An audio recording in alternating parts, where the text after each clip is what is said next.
the Grenada Independence Planning Committee and the Grenada Association Toronto, under the auspices of the Grenada High Commission in Canada and the Consulate General of Grenada in Toronto, present our Diaspora Independence Celebrations 2026. The following are the events: an ecumenical Independence Thanksgiving service on Sunday, February 1st at 3 p.m. at St. Charles Borromeo Church, 811 Lawrence Avenue. A flag raising ceremony on Thursday, February 5th at 12 noon at the podium roof inside Toronto City Hall. 2 symbolic Independence Day illuminations. Grenada national colors will light up the tower clock at the Brampton City Hall at sunset until the next morning. Later that evening, all roads lead to the world-famous Niagara Falls. On Saturday, February 14th from 6:30 p.m., we have an Independence Gala at Parkview Manor. And finally, on Sunday, April 12th from 1 p.m., we shall close it off with a splash at Showcase Grenada, a celebration of all things Grenadian.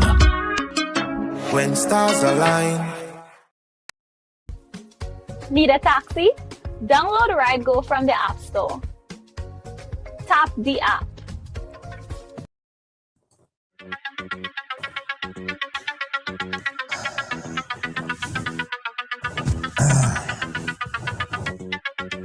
Right along live, welcome to the live. Welcome to Monday on the ride. Woo!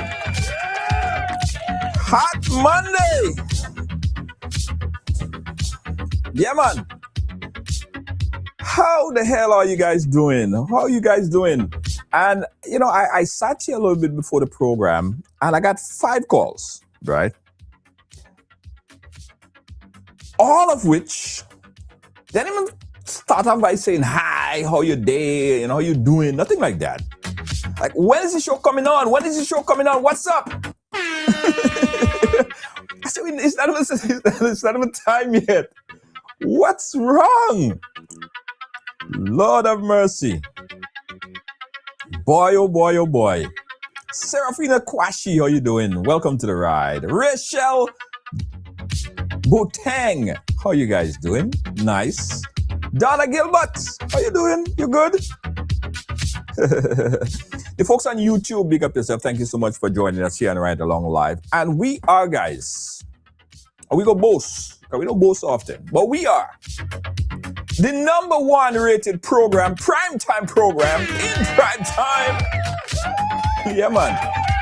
12 million, guys. I mean, think about it. If every person who watched this program last month gave me 50 cents, I'll be $6 million strong. Yeah. If everyone gave me $1, I'll be $12 million strong. And you know how much money that could go into the Caribbean in 12 million US dollars? I would be able to do a lot. Yeah, guys. So last month, January, we were able to reach a maximum viewership of about 12 million people. That is humongous. That is big. That is huge. And you know why? You know why we're able to hit that big number? Is because we give the viewers what they want. Conversation. Local, regional, international. We touch on the things that you care about. We care, you know what I mean? So thank you guys so much. Thank you. Thank you guys. 12 million views last month and going strong. And I'm happy because I've been in this for a long time. You know, sometime after you've been in this for a couple of years, 5 years, you start to fall off and start to lose support. Now it's like every year we got stronger. Every month we get stronger. And that's been for the past 20 something years in media. So I'm happy. I am delighted. I am gleeing. Whole day I'm smiling. I walking around, I smile. Everybody say, why you so happy? I'm smiling. Yeah, I'm smiling, man. And over this past years, you know, we have awards after awards. This is one of our national award. You know, we just because of you guys. So thank you so much, the riders. Another big thing, I want to gloat too much, but give me a little time, watch. I don't gloat a lot. I don't gloat. We have our rideshare, RideGo. You guys heard about the RideGo thing? Oh my God, blowing up like it's the fastest growing rideshare on the island. It is just because of you guys. You see what a little bit of love could do? Just a little bit of love. Forget the hate, bring in the love, nice viewership, record-breaking month for Ride Go. Ride Excursion is doing big things. Lord of mercy, I can ask for more. Blessings upon blessings upon blessings. Thank you so much, riders. And to whom much is given, much is expected. And you know we have the heart, we have the good heart. As I said from the beginning of the year, this year, 2026 is a year for business. So what we're going to be doing this year is doing grants for small businesses to get them to the next level. Grants, you're going to be hearing about it for unique businesses, unique enterprises. We're going to be doing that. We did it before, about 3 years ago, but we're doing it again this year. So we're giving back to the community. And that is why we're able to stand the test of time. While others falling off, we're just getting started. Yes, yes. Woo!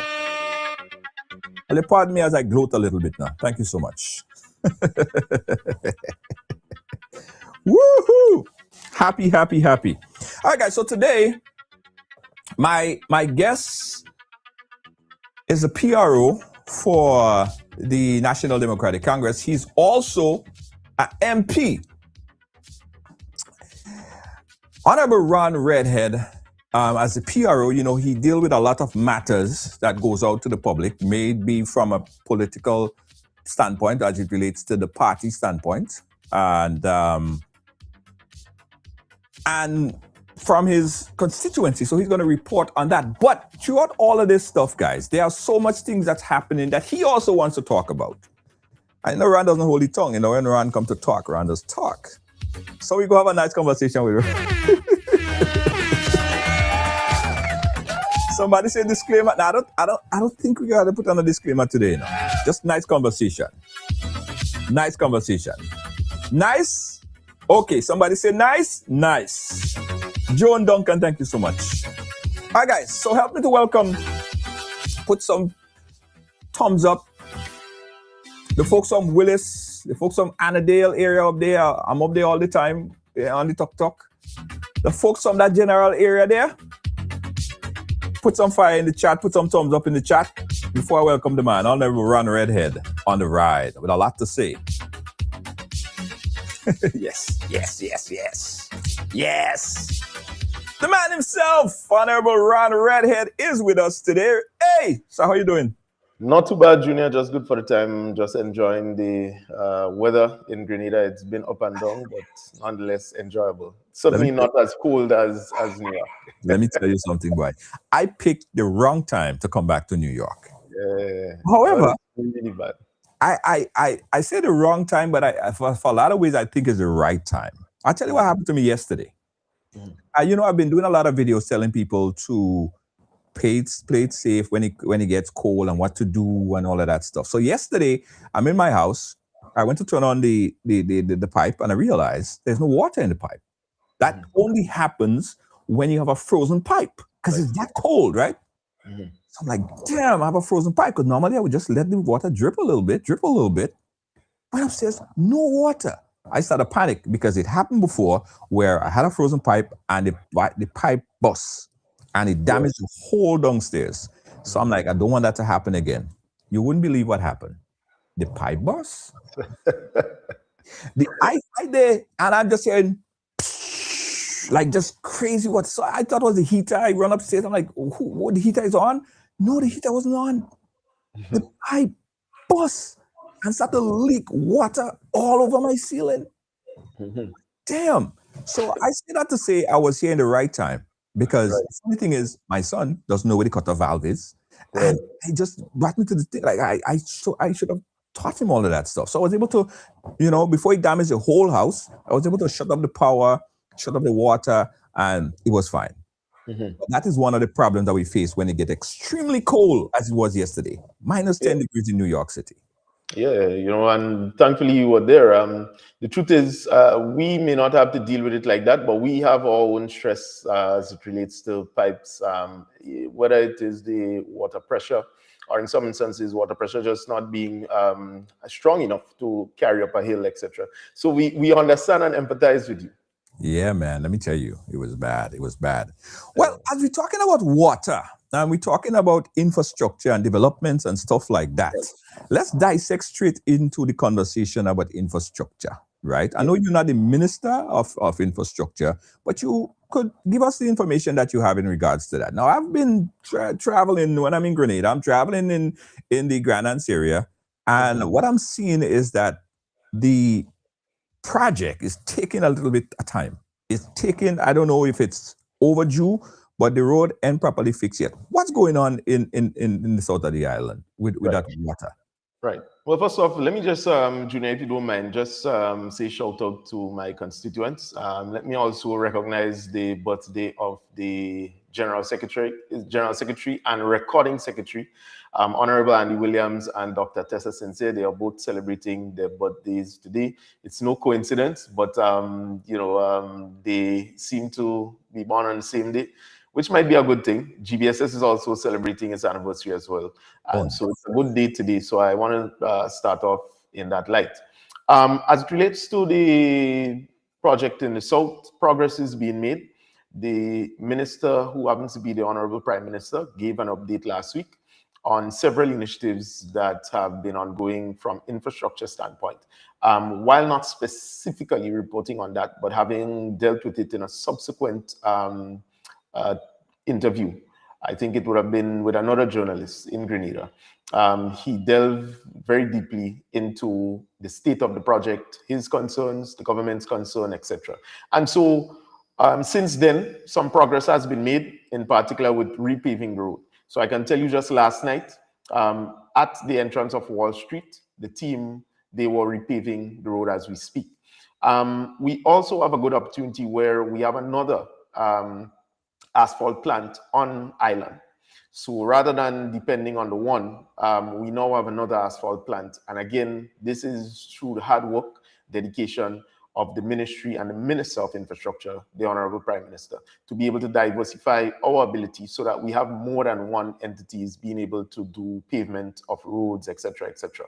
Now, infrastructure in Grenada has some concerns, and the Honorable Prime Minister spoke to several of those. I want to echo it as the party's PRO and to say that we endorse fully the improvements and the capacity enhancement that the government of Grenada is undertaking, particularly through the Ministry of Infrastructure, to improve the quality. Junior, too often, and I'm saying it openly because we struggle with it in my constituency as well, there are some very good contractors, which I could close my eyes and recommend that, in whatever capacity they could get the job because they could do the work. And then there are other times you have contractors who may be able to do the work, but they are just too sloppy. They are just too unethical. They're not professional. And so ultimately, what should be a very simple task to do, it does not get done. We're wasting the country's resources because it's not my money. So when these projects are done, my role is just to facilitate the project essentially getting done, but it's not my money coming out of my physical pocket. And so, I have no direct affinity in this regard, but I'm saying it's taxpayers' resources. And as it relates to infrastructure, a lot of our contractors, some are genuine, but they're not doing a good job. Now we have some concerns where the Ministry of Finance instituted a new system, right? I have my own views on it, but they instituted a new system, and contractors will be required, or vendors, a better term, will be required to come in to reorganize the information. So I'll just give you one example because I don't want to get too in depth in it. I think the Ministry of Finance will speak to it maybe in future. But the TIN number, right? This is the unique identifier that the Ministry of Finance will use to pay a contractor. That has increased from a 6-digit figure number to a 10-digit number. So you need to go in, change that, also be able to give your banking details, etc. So you have to, it's an online feature. And it helps you because as the vendor or the contractor, you could be able to track your payments. So you no longer have to heckle a minister to say, well, you finished this work 3 weeks ago, you're waiting on pay, etc., things like that. And you could follow up in a more direct and organized fashion. The hope is that we could get to that point. But for us to get there are some very sloppy practices that we must encourage contractors to cease. I am saying that if you are doing a business, right, you must first seek to get your business registered. It's one thing to have a good skill, but you must get your business registered, organize yourself in a fashion where you could also diversify that same construction business. You could do housing or housing repairs. You can do physical construction, let's say a drain, a road, etc. You can also specialize in back walls, that kind of thing. And so what I want to encourage contractors now to do is to seek to work with certainly this administration to enhance your capacity so that you can be able to deliver higher quality jobs. Part of the challenge today is that if we want something at a magnitude of, let's say, 1 point something million dollars, we often have to go outside. Local contractors find it very difficult to bid on these projects and actually win. And then there's always these excuses of delays, which in construction, it is normal, right? If you look, for example, at the program in the US, where they flip some of these houses, you could see some of the delays, you could see some of the challenges, things that you may not have bargained for. When you start digging, or you recognize you need a stone down there, so you have to blast that stone. It's costing more than what the project may have been budgeted for, etc. But these concerns come up, which is normal, and there is something called a contingency, which can make a little accommodation for it. Of course, if it balloons too high, in the case of closure, you can be able to deal with this. You'll have to renegotiate. That will take a process. That is expected. But I'm saying just a simple drain, right? A road. We have to do better than that. This administration, for a fact, have put tremendous faith and confidence in some of our local contractors. I can openly say some of them have let us down. No, I ain't barring that. So when I say I'm fed up, like one of the things I'm fed up with.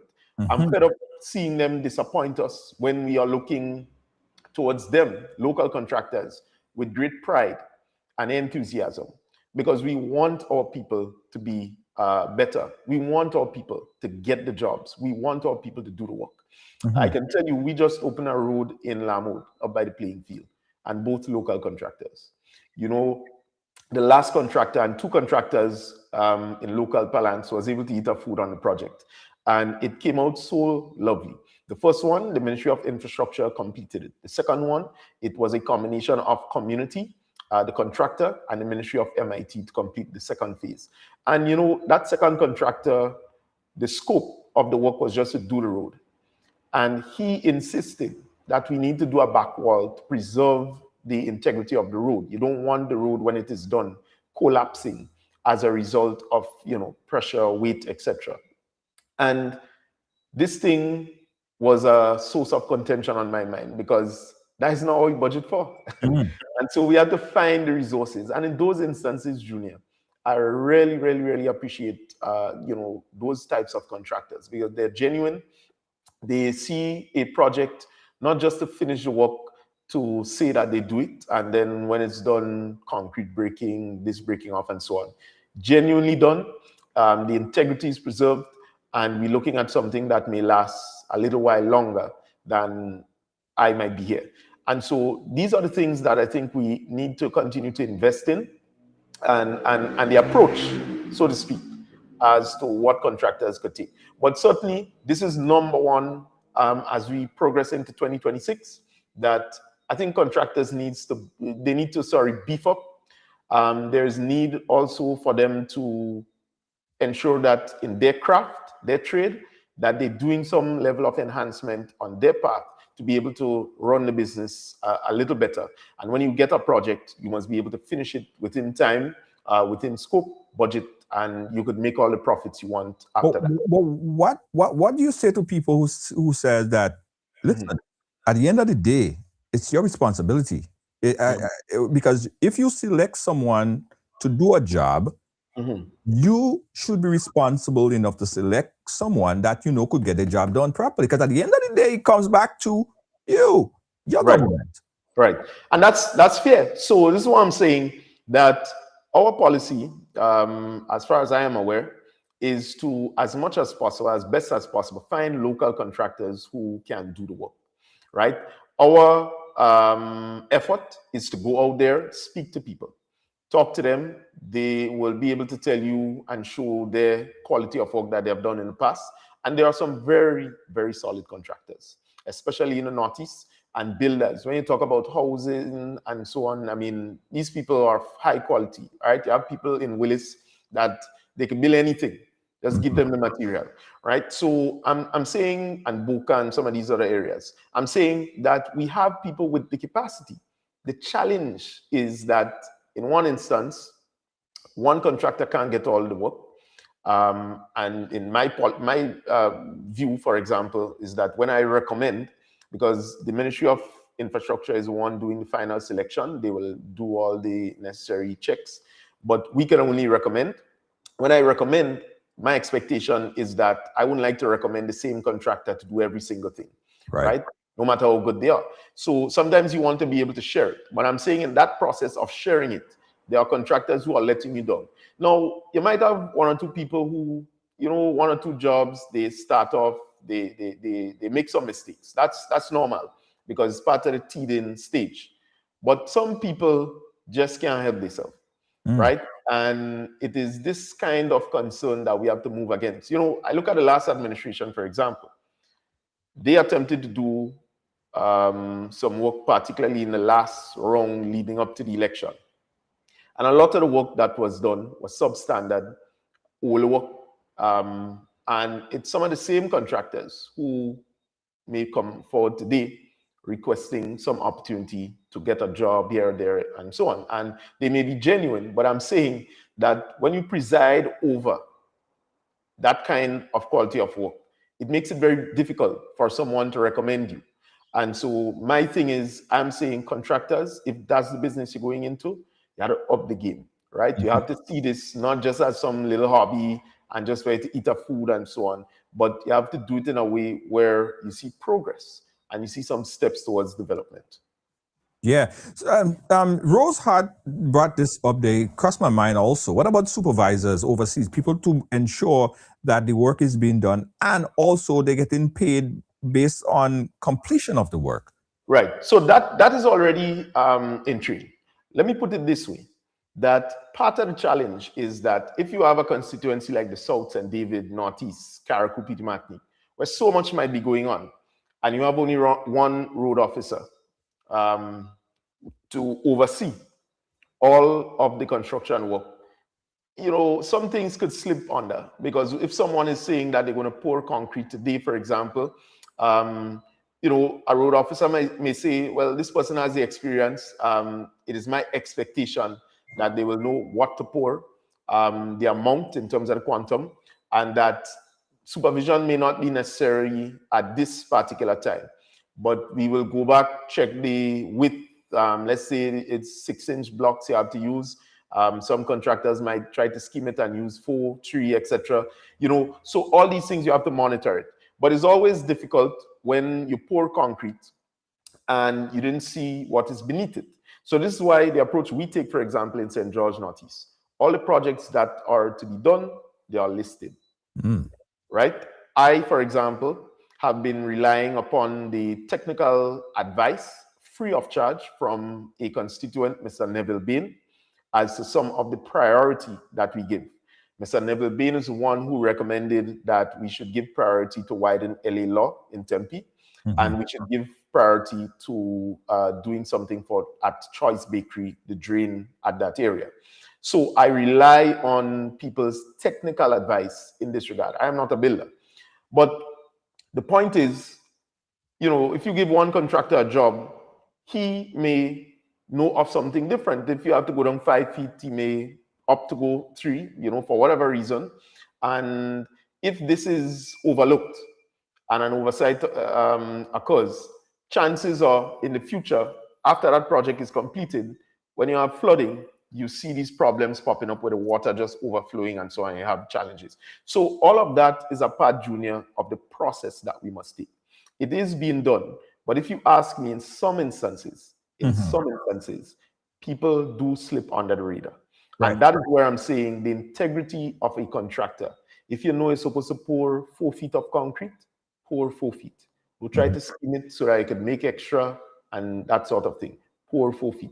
My policy to contractors, and I don't expect contractors to do anything for me in the constituency. Some of them take on their own will and they go and sponsor stuff. I welcome that, right? But my thing is, if you get a job, $10,000, make sure you spend the $10,000 doing a good job so that the project itself could last. You get a very good kudos because your reputation, your quality of work goes good. And as member of parliament for facilitating this project, ultimately the people will be pleased and I'm satisfied with that. So I'm saying that's the way we need to go, certainly for 2026. We have a lot of stuff to do, but I'm just worried that, relying just on the usual attitude and approach would not get us to achieve what we want to do. What about the contractors who routinely get work and don't do a good job, but somehow get recommended to do more work? No, well, that may have been happening before, but I could tell you that doesn't go on. Certainly, that does not happen in any large scale. There might have been 1 or 2 who slip under the radar. This is normal because people would get second chances in a sense to prove themselves. But some people just can't help it. If they bubble, that is just what they will do ultimately. And so, in principle, I'm not saying that this administration is perfect. But so far, what we are seeing is that because you have members of parliament, because you have a more stronger oversight at the Ministry of Infrastructure, you could be able to nip some things in the bud. Now, some things, as I keep mentioning, do get slipped under the radar, which is natural, is normal, a part of this, because a man could come and say, well, he could handle his work and he could be able to get some kind of collateral that could match what is required to be able to get a contract. But then the eating is always by tasting it. So in the pie, so until he starts to work, then you see maybe sometimes the quality is not that best. And, this idea that they have to subcontract somebody and so on. Sometimes it's just difficult to manage that because the contractor may be a good guy, but if he has to subcontract somebody, if he doesn't get his top subcontractor, then it's a difficult situation. He gets somebody else and he does a poor job. So that's part of the challenge, right? But the contractor himself, and I think we need to understand this. In most instances, the contractor does not have to be the builder, right? The contractor, and you have to see this as a project. Let's just take basic project management. You have a budget, you have a scope, you may not be the technical person in the machine operation, so therefore you'll have to contract that person. You may not have a truck, therefore you may have to subcontract somebody to do truckage, etc. But it is the ability of the person to manage a project site and being able to read the QS, right? The document, which gives you the breakdown. You must pour 4 inches of concrete. You must do this in this way. It must be 15 feet wide, etc. That kind of technical understanding when you're managing infrastructure projects is very important. So I'm saying you don't have to be the actual builder, right? You just need to have the ability, but you need to have the knowledge and understanding of it as well.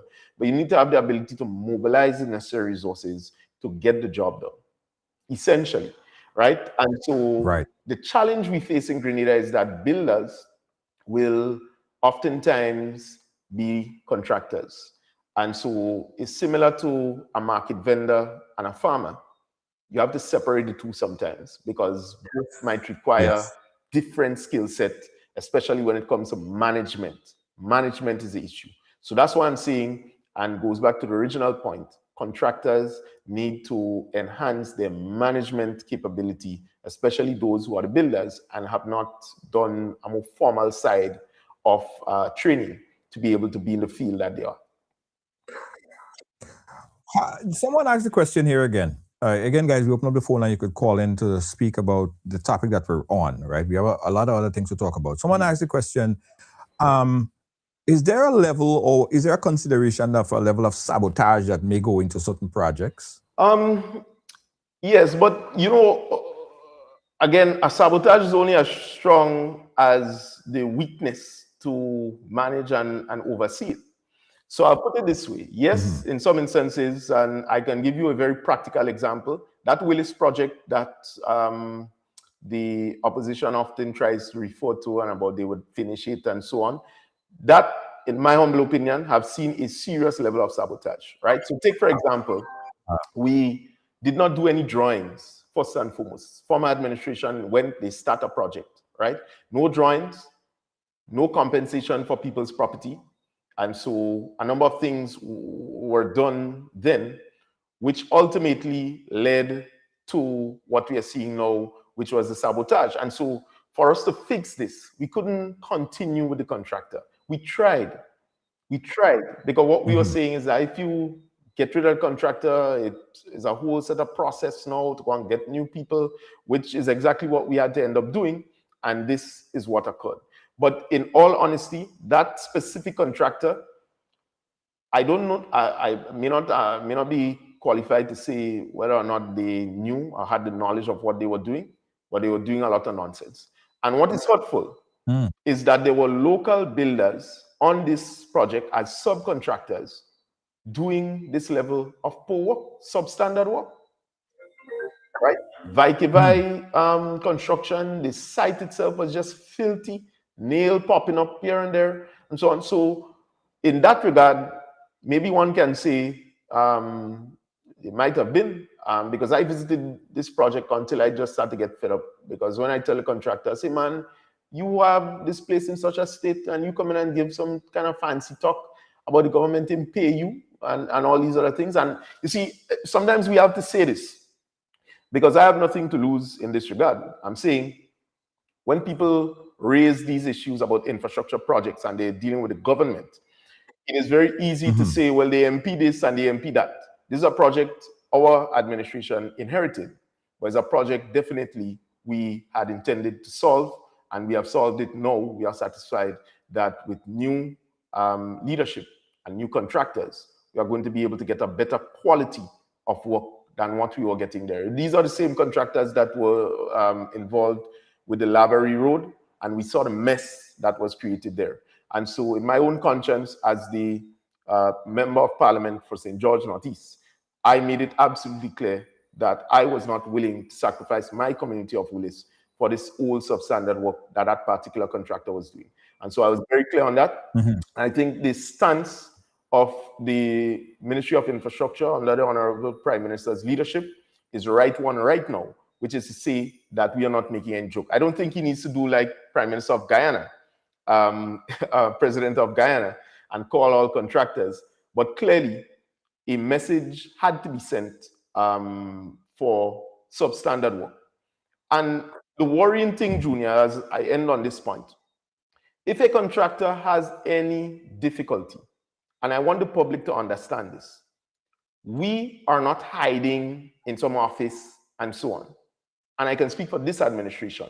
We are out there looking at projects. So if they have any concern that is genuine and barring them or preventing them from getting the work done, they certainly can raise it, right? And you know, in some instances, they don't, so that when you see some of these very poor stuff being done, clearly one may be tempted to conclude it's just a question of sabotage, nothing else.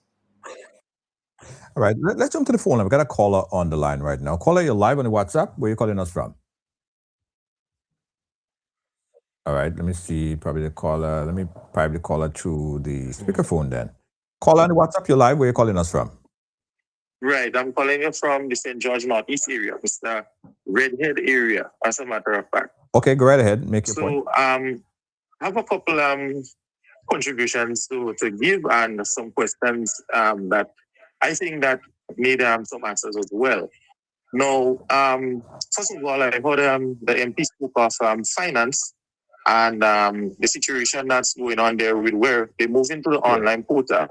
And moving onto that online portal, they're requiring all small businesses that conduct business with the government, whether it be your contractor, throughout security, throughout MIT, whether you're selling for the Ministry of Education, they're all persons who does business on the government are required to re-register. And he spoke about the 10-digit PIN, and they're going to move you onto a new interface. And that being done, personally, it took some time, and there's some persons, even this morning I heard talk about payment problem, but if you have a payment problem currently right now, it's because you're not on that new system. And I will give finance some blues for the timing that they choose to do that, the Ministry of Finance, the public workers there, because that's something that could have been done to me. And that's just me speaking here. Maybe in December, second week after budget cycle, it's something that could have been done there. We always speak of, the public servants, and when they need something, I support the fact that when they have to get a raise. But what I'm calling for tonight is when you want to do your work, you do your work. Right. When you don't do your work, you impact a lot of people outside here who don't receive their salaries on time, and then it reflects back to the leadership or back to the government, whoever is in power. Now, we're moving past that. Maybe the MP, it's not your place maybe to share some light on it, but that's just my perspective because I know exactly what I'm saying. Now, let us move forward now, Junior. Now, let us look at the Monkuma area. That contractor that did that Monkuma project. That contractor did the Brothers in St. John's project, the Brothers Bridge leading up to St. John's Christian Secondary School. And I saw that same contractor being given a contract under the UKC's program. And I knew he always delivering late. And then the subcontractors below him, they cannot get their money on time. And then it all comes back to where? To the government, right? Now I'm a contractor out there receiving contracts over $1 million or so. You should have a proper thing set up and proper oversight going on, because check it out, Junior. I don't know if you're been in the Grandlands area a lot, so I could tell you this. When they started that Cliff Road, that UKC project from Point Saline to Chilaxid, there was so much workers, even people calling the traffic, Junior, and the stop and go signs. And as soon as they come off that stretch, it's like the walk group just gets smaller, and when they move them into the night, you hardly could get people walking at certain point in the night. I could tell you, I pass all after 1 in the morning, and I cannot see them. Then on weekends, taking a project like that, you should put out your all in ensuring that project, you try to complete it as quick as possible, so that the road users, for example, Christmas gone.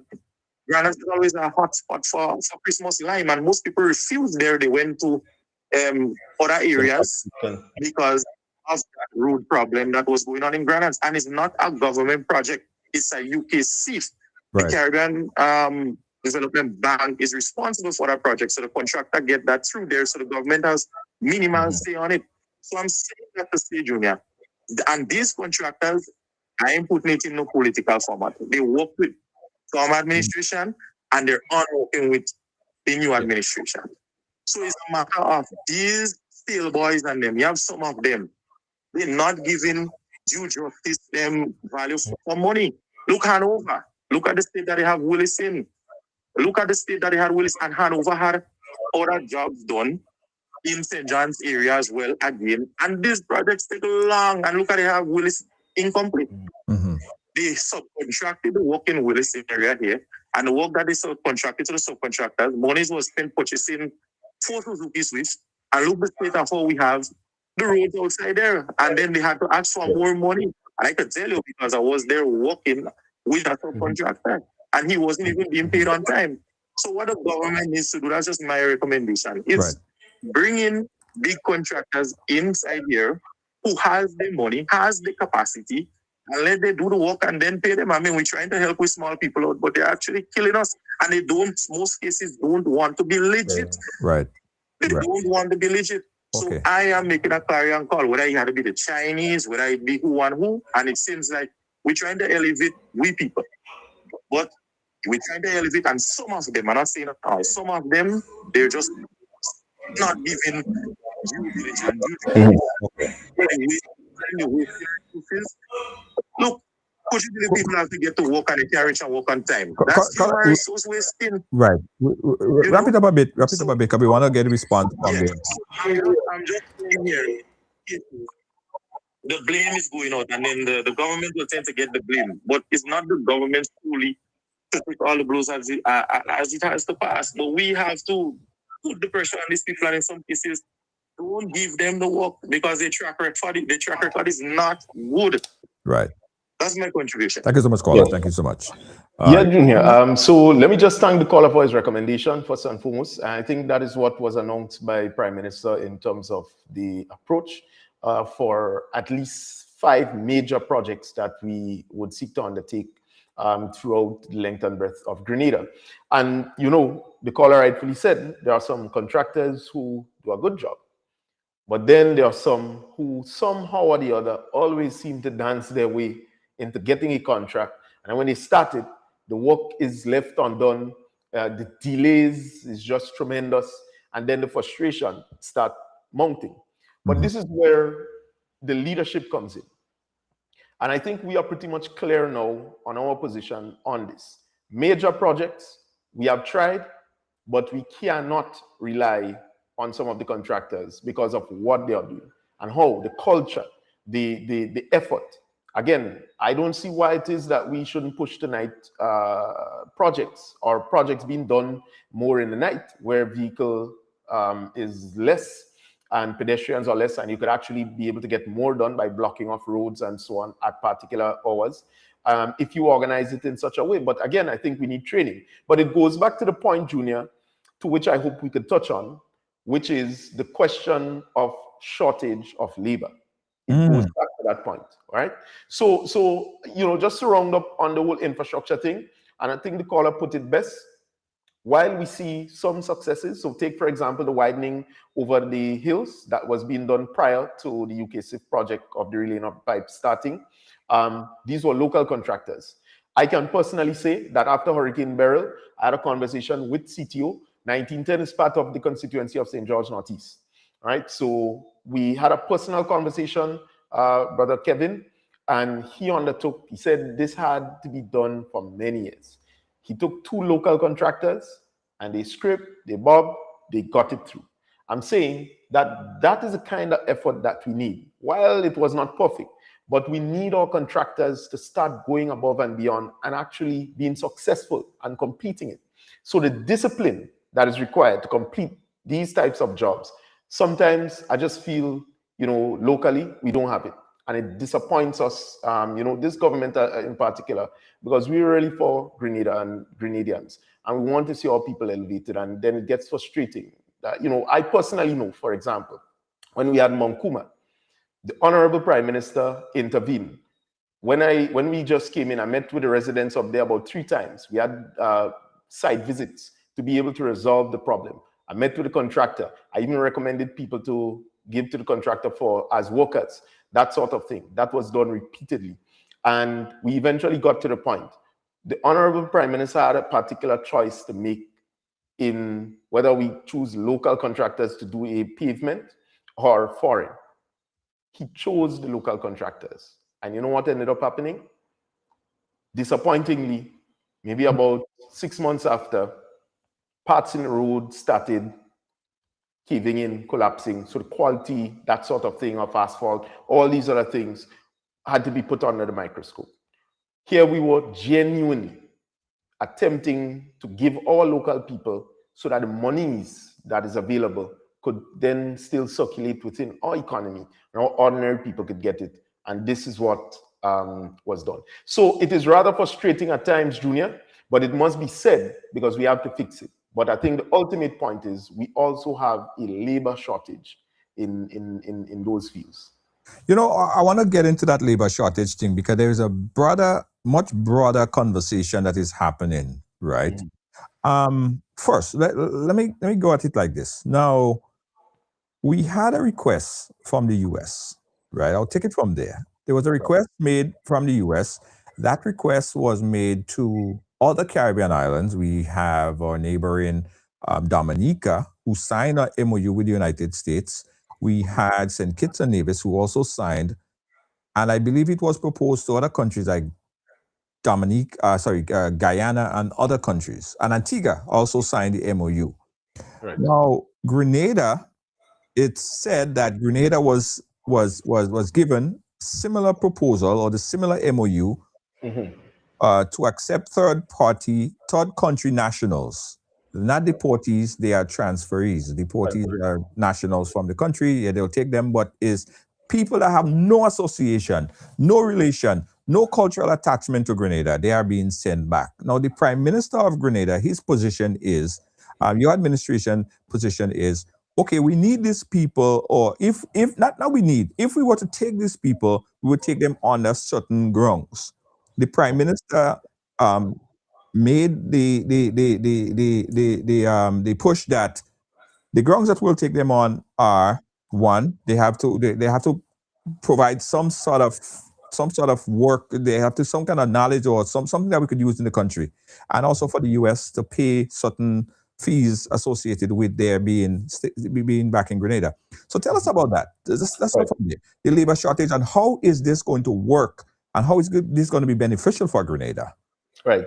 Well, I think we need to first and foremost look as to why we do have a clear and apparent shortage in labor, particularly in the construction sector.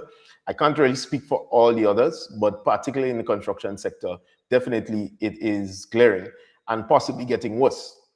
And we probably need to understand what is contributing to that, first and foremost, because on one end, we do not have a situation where construction workers are remaining unemployed, because Grenada's unemployment rate is falling, right?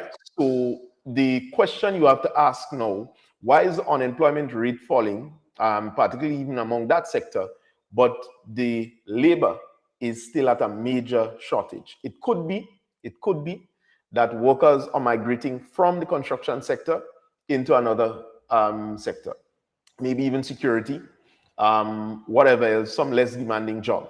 But they are not necessarily going unemployed and still seeking work by leaving out the construction. So that is something that probably internally we need to sit and discuss. Maybe even government and the opposition, in ideally looking at this could come, let's say we come at a common understanding at the parliament, and we have those kinds of discussions rather than sometimes the substandard things that people want to talk about.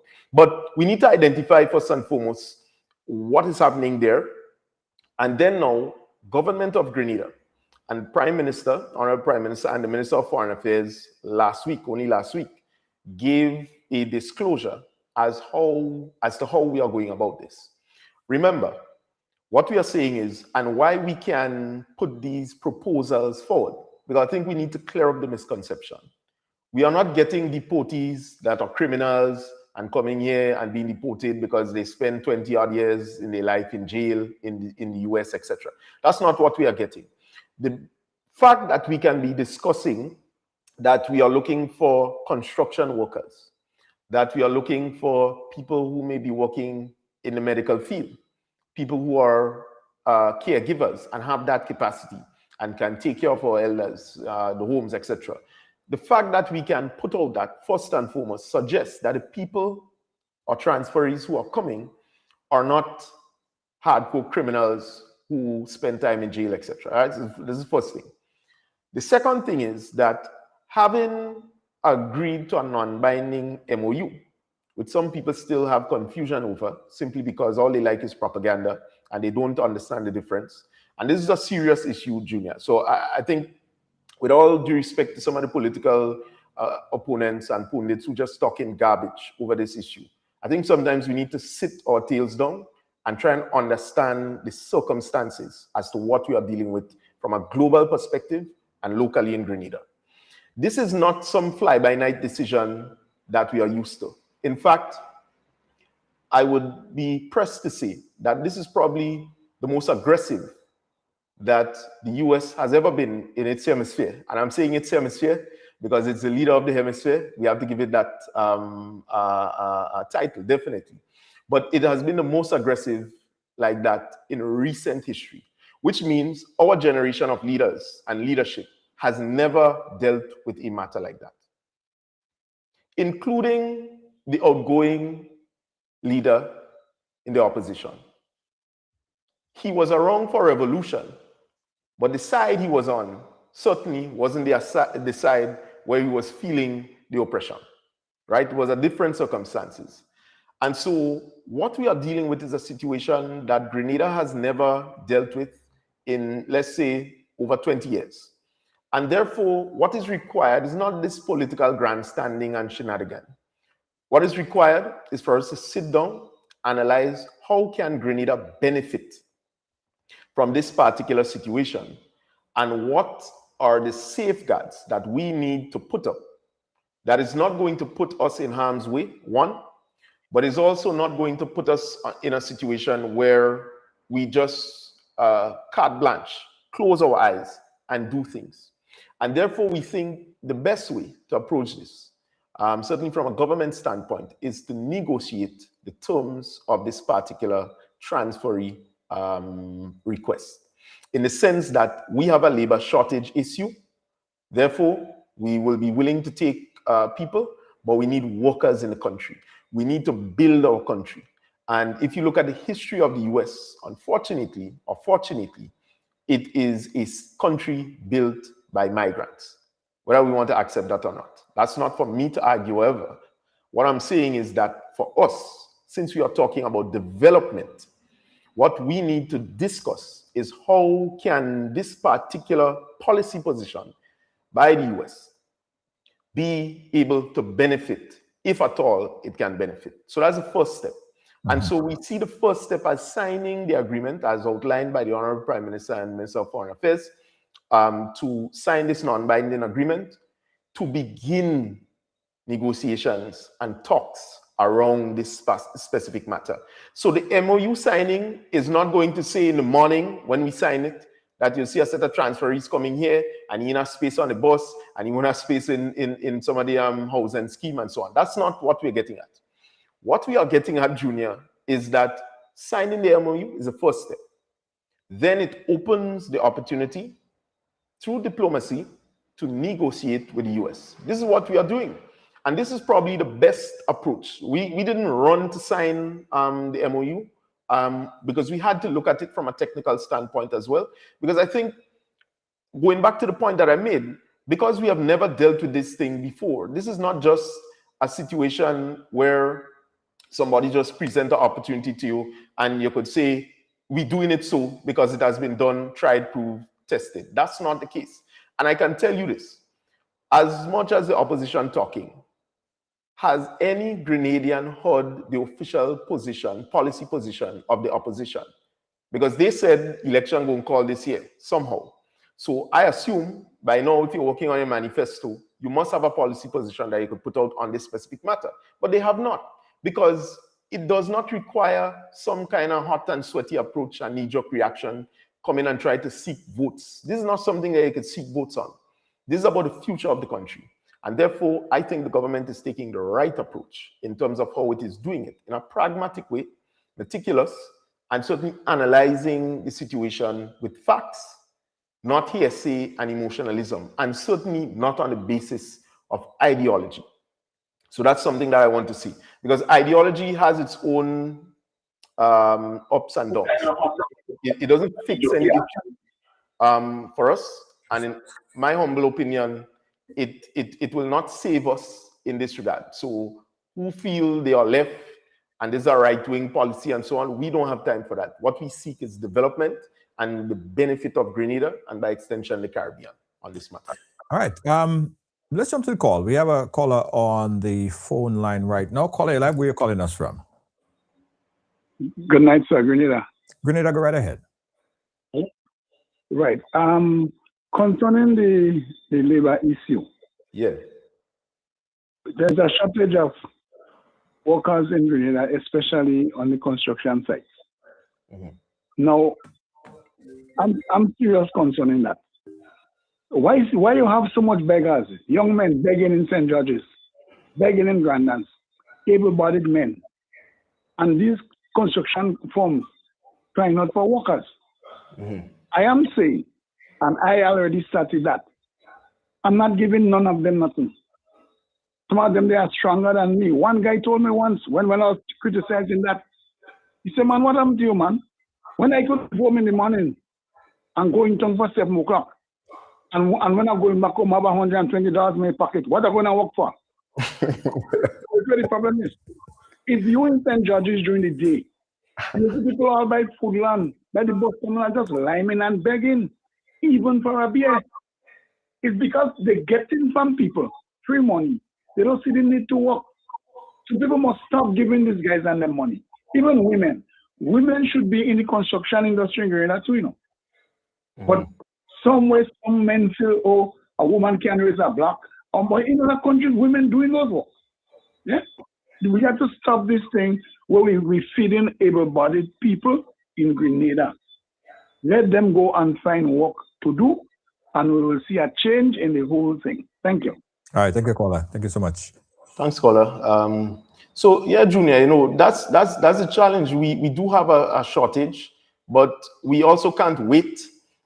Because, you know, if you wait for the mindset change, sometimes you might be waiting in vain. You know, the good old saying, some people say, if you have patience, you see ant's belly. In that instance, you ain't even seen ant's foot because it may not become a reality. It may not become a reality, you know? So that's a challenge. Yeah. All right, we got another caller on the WhatsApp. Let's pull that caller through. Caller, like, where you calling us from? Calling from London. London, go right ahead. Yeah, so good night, Mr. Redhead. Good night, Junior. Yeah, good night. Go ahead, caller. There's two things I wanted to point out. You made reference to, Mr. Redhead, you made reference to, contractors has been hired by previous government. And, you know, the contractors affiliation. That goes on both sides. It goes on both sides, all right? And no, just remind me. Hold on. Hold on. What is that? He can't hear you. Let me just tell him. Caller, Mr. Redhead wants you to remind him of the specific statement that I made in relation to affiliation. That he made in relation to affiliation. He say, remind him of the specific statement where he made that. Contractors hired by other government. Okay. Right. All right. Well, I'll respond after. No problem.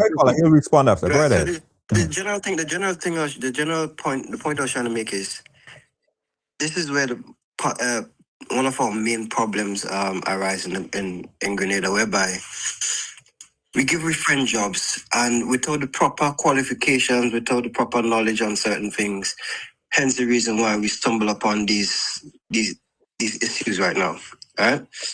That's one of the things that we need to abolish, whether it be NMP, whether it be NDC, wherever it is. It happens on both sides and we need to abolish it.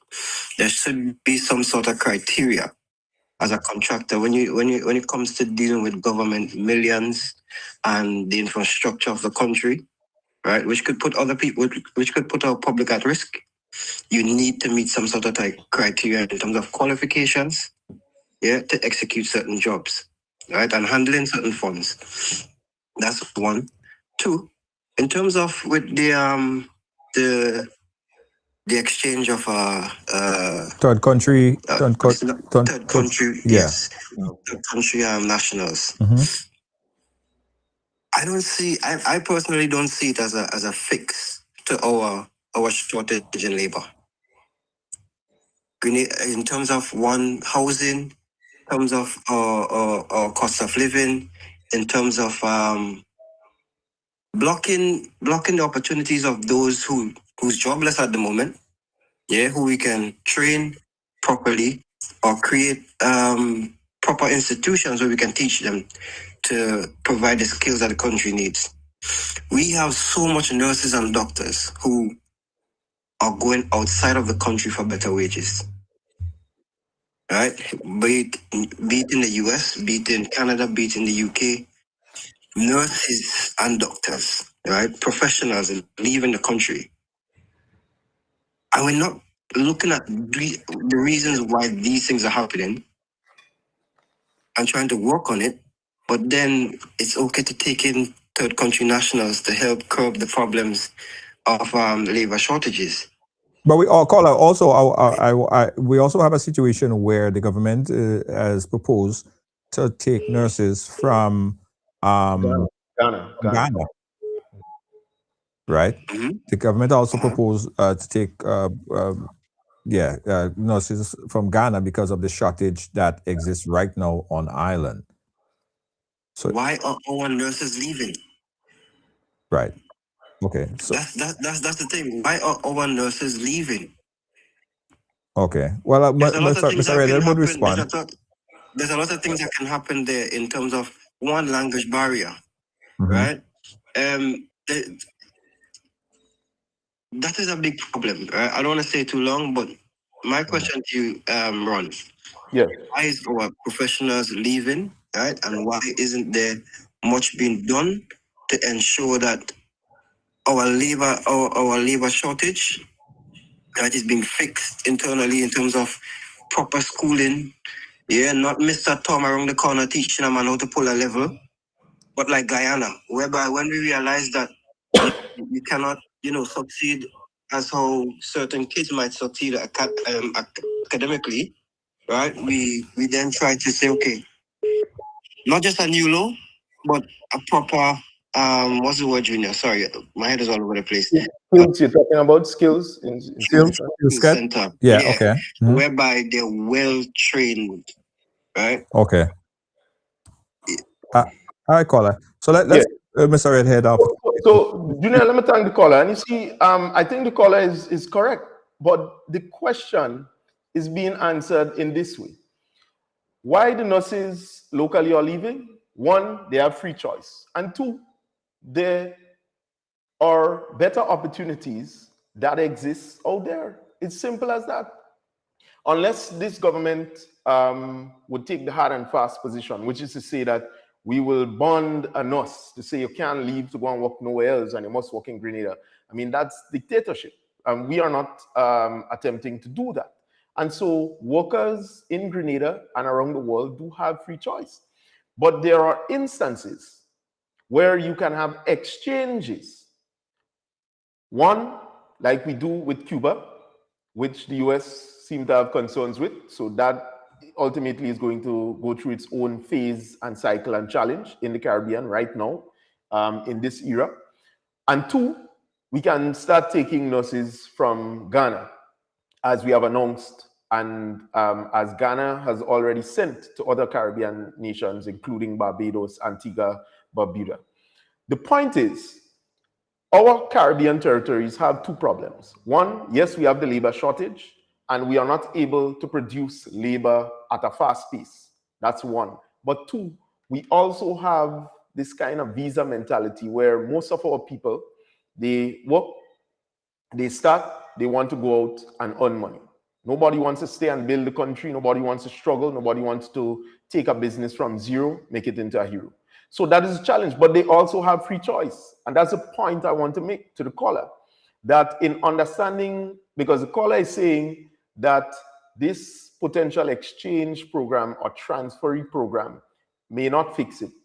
I am not the expert, so I am neither here nor there on it until it happens, and we are seeing if it is benefiting. So this is my view. In some instance like that, because we have to deal with this situation, an opportunity presents itself, and I think we should capitalize on it. The other issue of this language barrier, etc. Remember, we already engage in citizenship by investment.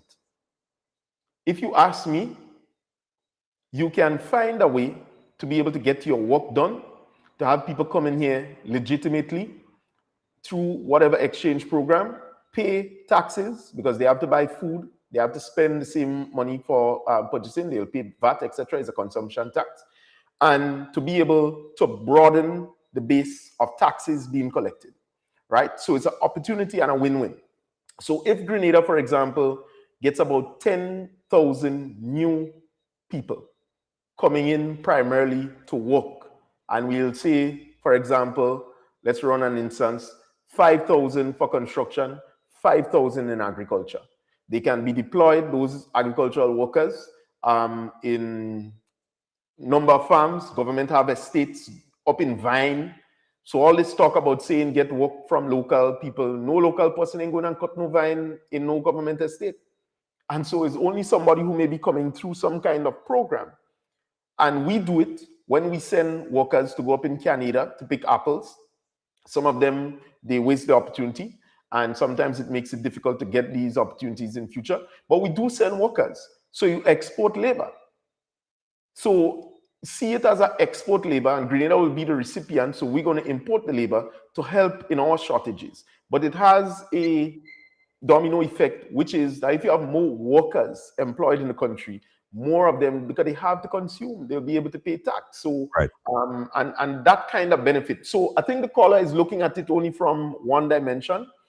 And that's part of the challenge that I think we have now in the region, where the ideological stance is almost immediate with some leaders. And we ignore the basis to which we need to understand the situation, because we are very delicate in our instance. We need more people paying taxes. Look at that country that came from nothing into something. It just slipped my mind. I know exactly what you're talking about too. Look at the size. Is as large as Barbados. Yeah. Right? In comparison to size, but it has 1 point something million people. We are fighting up here with 115,000, 110,000 people living on island. Enough people are not there having economic activity going on. So that is where the concern is. So if the pool is so short, and then you have to wait, take in the medical field, you have to wait 4+ years to become a doctor.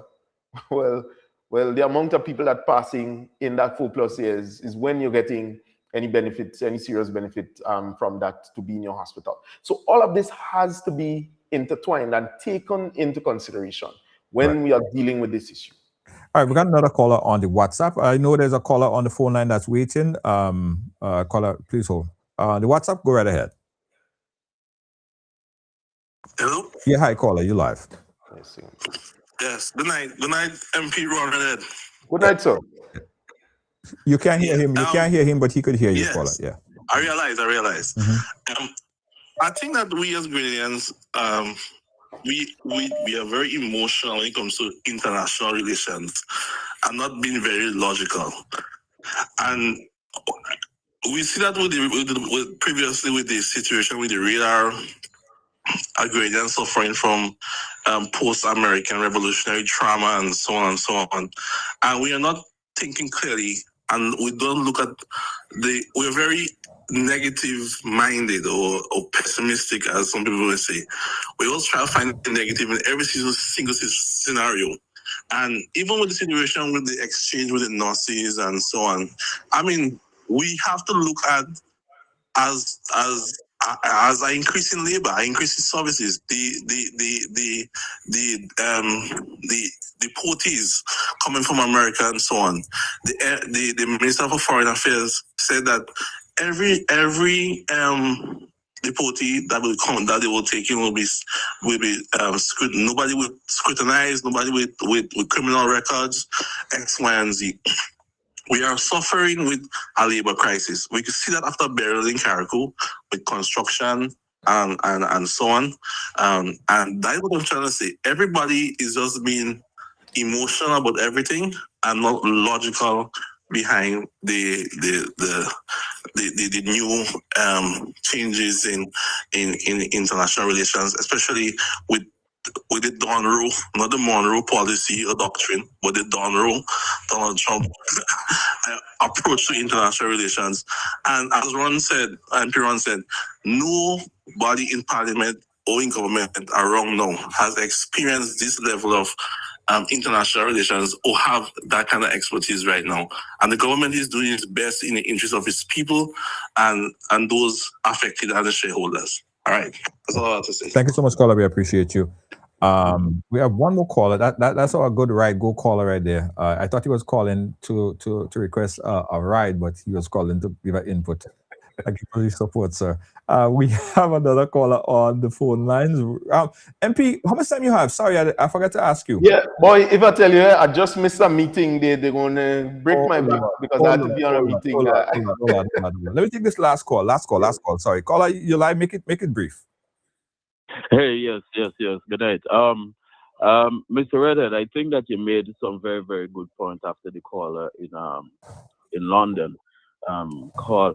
I think I'm not too sure what is going on. We in Grenada, we intend to ship all of our labor out of Grenada, but yet to get people in Grenada, it seems to be a problem. Be it nurses or doctors or anything like that, we have a problem in getting people to think and say, listen, hey, we need people. We are only 120,000 people. Half of the guys is probably, as the gentleman before said, on the block begging. Then you have another set trying to see how they could get into any other field. But then we're going to be nurses, we're going to be doctors, we're going to be everything. Take our labor, come to the United States, come to London, come to England, and develop these people's country. But when we're trying to get the same nurses, the same doctors, the same everybody else who is outside, who are willing to come into Grenada, either on contract or whatever the case, to do the same thing that what you are doing to go out to develop another man's country, we have a problem. All the gentleman in London needs to do, if he figure there is a problem and we shouldn't do this, is whatever talent he has in England to come to Grenada and serve Grenada. Simple. Case closed, talk done. But I think what your guys is doing is very good. I have no problem in your guys taking anybody out of Grenada, be it Ghana, Nigeria, anywhere else that can come and provide the same services what our nurses and doctors are leaving for, yes, to get betterment, to get better pay, to get everything else what goes with it. But if you could have these people coming in to provide the service what we Grenadians are running from, to go and develop somebody else's country, I say go for it. And if anybody on them over the vex, all they need to do who is qualified, they need to come back in Grenada to take back up the position. I mean, we all have choices. We do everything what we need to do, but we need to get away from this mentality that we can go and people cannot, and our own people is suffering. Right. It doesn't make any sense. Thank you so much, caller. Appreciate your input. Yeah.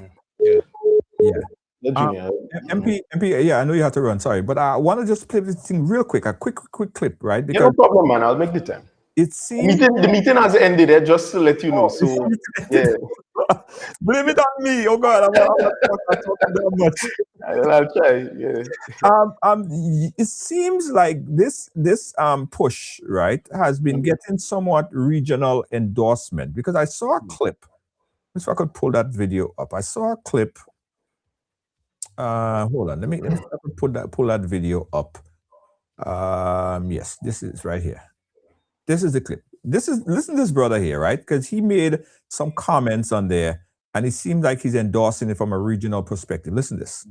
For the United States of America, and Prime Minister Deacon Mitchell has established strict prerequisites for Grenada to participate in the repatriation agreement with the United States.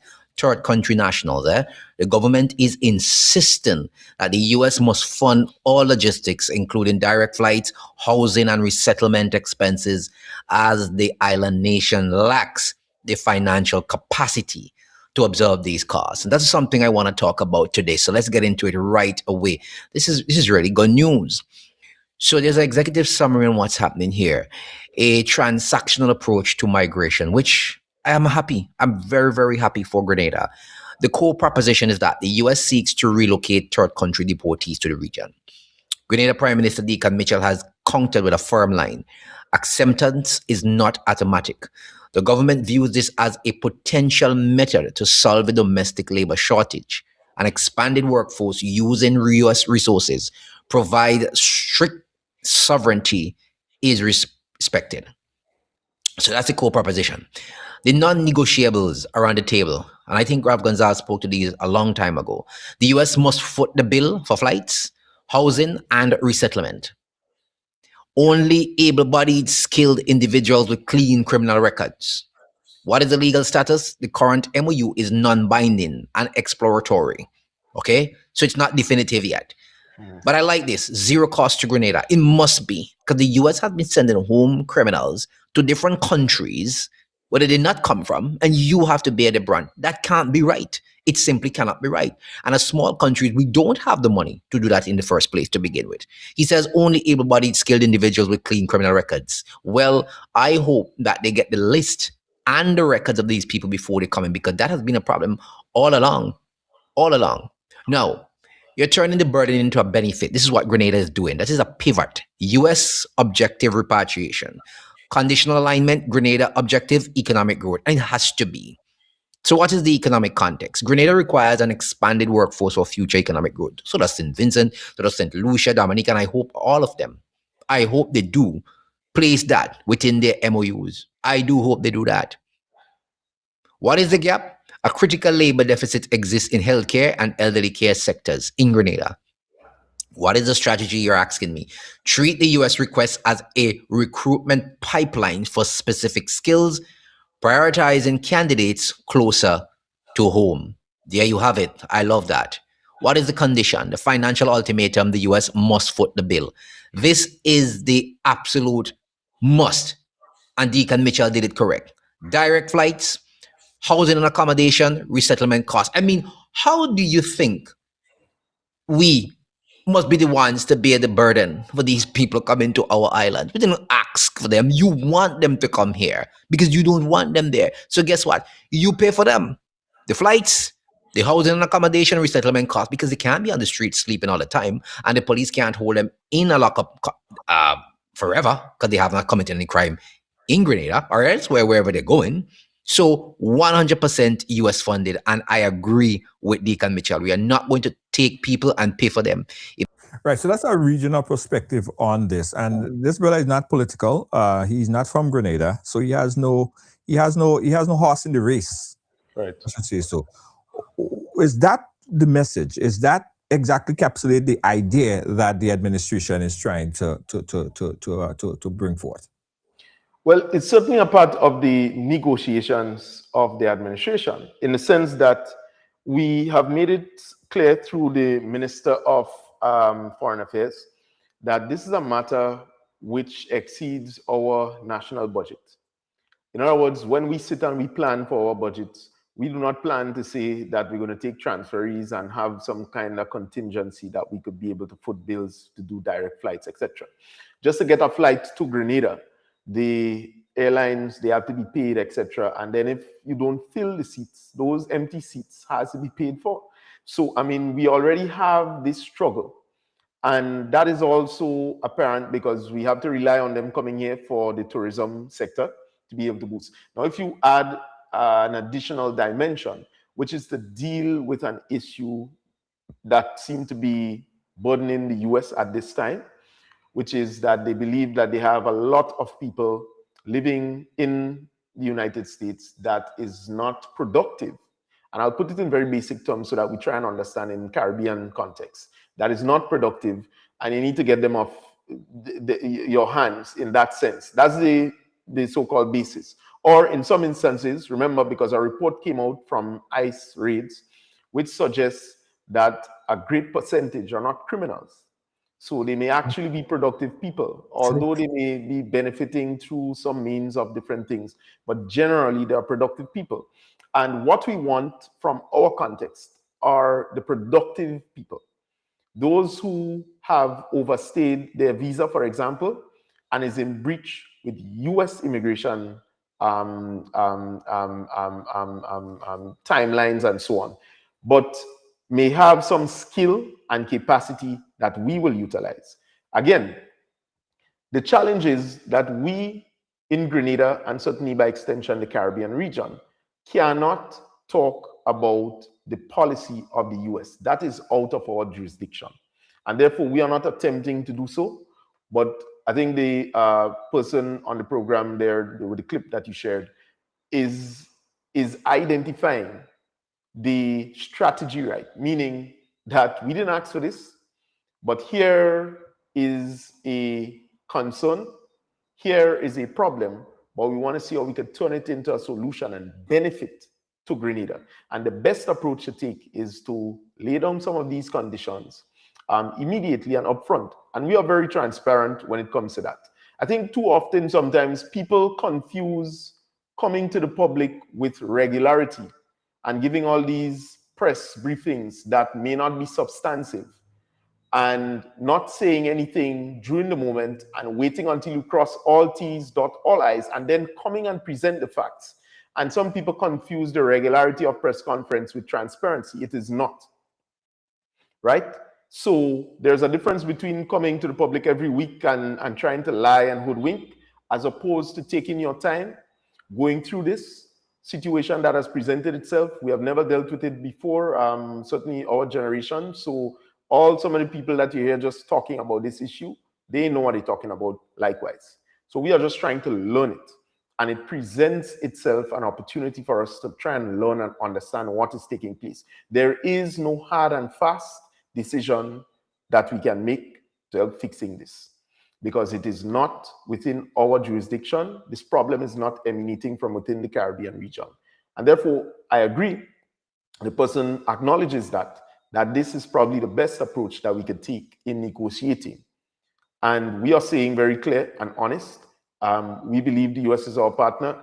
We believe other territories are also our partners. And what we want to see out of this is the benefit of Grenada, not necessarily making some ideological, emotional decision that we want this, and we're not getting into that, right? That's a matter for the US to handle as their internal affairs. We want to focus on how that policy is going to influence. What about the people who say, come on, this is supposed to be a regional approach, or this should be a regional approach? Because if we have transferees in Grenada or transferees in Dominica, it really doesn't matter, because at the end of the day, they're in the Caribbean region. So then the Caribbean have to speak with a unified voice. Tomorrow, on a programming note, tomorrow we have the Deputy Prime Minister of St. Vincent and the Grenadines, and he spoke on that, and he's going to elaborate more on it. But what about that?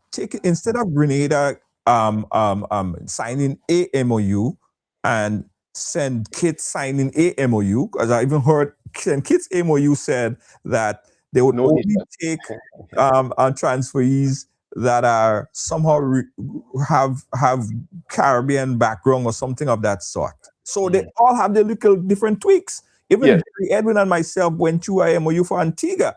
And so it's not one MOU, it's all different MOUs. What about the Caribbean speaking a unified voice? Right. So let me just say this. While the government of Grenada does not have an official position on the Caribbean unity in the context of this particular matter, it is something that certainly an NDC administration is going to encourage. In the context that if we are dealing with this, so just put it very plainly now, one of the challenges with our CBI programs prior, right, was that if somebody enters Grenada through the citizenship by investment, they can also, so if they get catch in Grenada or with a Grenadian passport, before, a couple of years ago, they could then go in St. Kitts, and that same person could have been some kind of criminal financial crime that they're committing. But that information, there was not this kind of conduit where that could be shared and understood. So it is absolutely necessary for the Caribbean to take a regional approach on this specific matter, because if people are coming into Grenada, it is highly likely that they should be able to travel. Again, that whole question of the freedom within different Caribbean states. So take, for example, what happens if the person, the transferee, absolutely agrees that they're going to come into the medical field, but they come to Barbados and they ain't like Barbados conditions? I'm just using an example. And they would rather come to Grenada because we pay in pension or some kind of arrangement. I'm just giving an example. Right. They should have the choice within the context of the region to agree. And so we absolutely need to take a regional approach towards the establishment of any MOU. Remember though, the MOU is individual. The decision, in my humble opinion, should be that the decision should be a regional decision, so that whatever benefits Grenada should be able to benefit St. Vincent and the Grenadines, St. Kitts and Nevis, etc., etc., so that we have a unified approach to it. And I want to commend CARICOM Chair, Dr. Terence Drew. I think he's doing an excellent job in doing that initial reaching out and trying to repair whatever measure of division that may exist by going island to nations whom he may have differences with. I saw that St. Vincent and the Grenadines had a new administration and he was there meeting them. The Prime Minister of Trinidad and Tobago had a different view on CARICOM at one point, but Dr. Terence Drew, Honorable Terence Drew, Prime Minister of St. Kitts Nevis, CARICOM Chair, is in Trinidad meeting with her, engaging. That is the right approach. And so that is what we are saying, in addition to us negotiating, because we are all trying to understand how to treat with that, the unity in CARICOM is critical. Yeah, and at the same time, and I know that probably pissed you off because it certainly pissed me off when I'm hearing people, and something that I'm fed up of as well. When I hear people, some of our own local people, some of our talking heads on the media, is sort of coming across as if they want the CBI to fail, as if they want it to be a problem, as if they happy if there is instability where that is concerned. It's like they calling on, begging for them to be a problem just for political purposes. That have to stop in your craw. Yeah, and you know, to be honest, Junior, this is something that really pisses me off. Now, I'm not one to get angry that easy. Maybe in the past I used to, but certainly not anymore. I've been able to see my children being born. I am someone who believes that you must live in peace, right? But I'm saying to you that from a political standpoint, if I have to get up on a stage just to say, close down the citizenship by investment program because the government of the day is not someone I support, well, I have to be a real political idiot.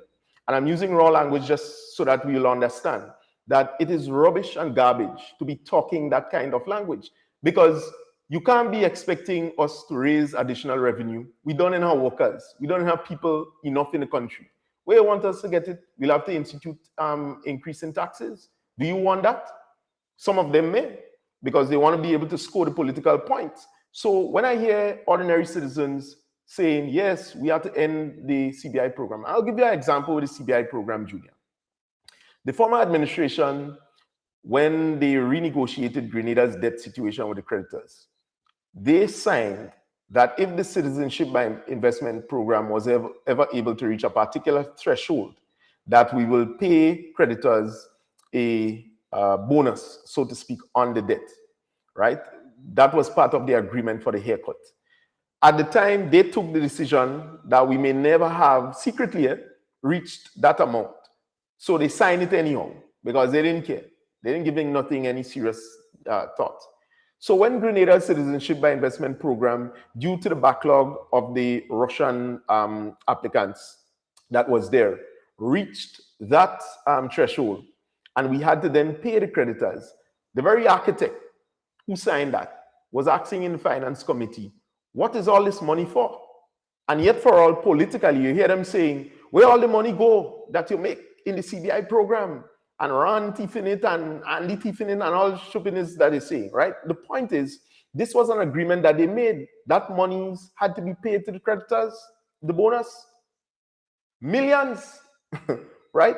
So I don't think people understand these things. So as successful as the program might have been in that outline year, the point about it is previous negotiations were made and we then had to pay this money out through the very CBI that some are saying should end because, quote unquote, we are abusing it, which is not true. Yeah, it for whatever reason, I don't see something that benefit the country. It may have some areas that need to tighten up. Yeah, it may have. Yeah, let's do everything. You know what I mean?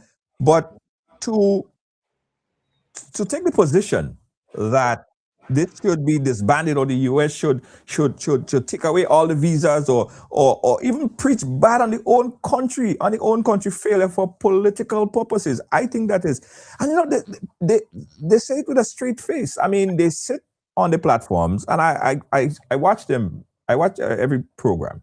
And sometimes I want to even call in and say, come on, man, come on. I mean, you live here. I mean, you benefit from this. Your family benefit from this. How is it gonna affect you if okay, the US decide, okay, pulling visas, and no one person from Grenada could come to the US, or ban flights and all of that. How is it gonna affect? Is it only gonna affect your political opponent? It's gonna affect everyone, your children, your grandchildren, everybody. Correct. And so, Junior, going back to this last point, because I think I saw someone sent me the name. The country I was referring to was Singapore. In terms of being the size of Barbados, but have 1 point something million citizens living. If you look at the Singapore model, for it to be successful, the issue of the population has to be addressed. That's the point about it, innit? The reason why the US may have been so successful at the time is because a lot of people came into the country. There was the rush and interest in it, helped build it, took up jobs, invested their resources, etc. That is what will help with economic activities. But if we just take the hard and fast position that, Tanti Mary could only make 2 children, and so we go wait until her daughter becomes Dr. John and the son becomes Engineer Smith, and, we'll be okay. We're not talking about the future if we take that closed approach to our Caribbean civilization. And you know why we must look beyond that?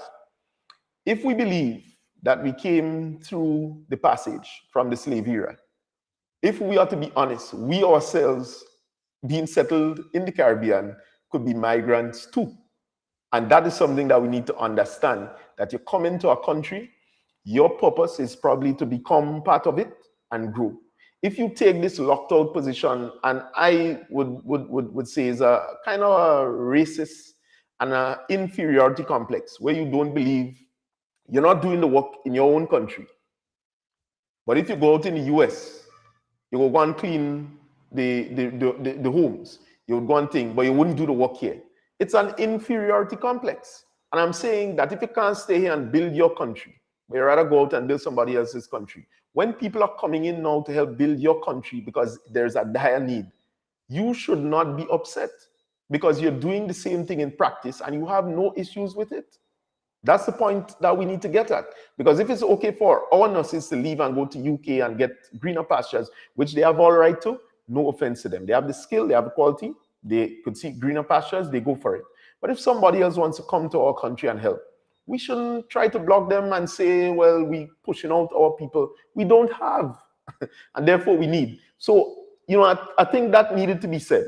Junior, if you allow me, I need to switch my audio, my mic device. No problem. Just allow me to do so and put on a charger. Guys, you're watching Right Along Live here, speaking with Honorable Ron Redhead on the various topics, right? Let's take a quick commercial break, and we will be right back. Word from Ride Go. Need a taxi? Download Ride Go from the App Store. Tap the app. Yeah, 99999. What boy? Yeah, what boy? What boy? The sun is hot, the breeze is slow. I need a ride. Where do I go? Ride Go, yeah, that's the name. Island roads will never feel the same. Tap the app, just one click, hopping fast, it's real quick. Ride Go, where do you wanna go? To the beach, to the street, let the island flow. Ride Go, the good vibe show, fastest growing ride, everybody know. Ride Go, where do you wanna go? To the beach, to the street, let the island flow. Ride Go, let the good vibe show, fastest growing ride, everybody know. Where do you want to go?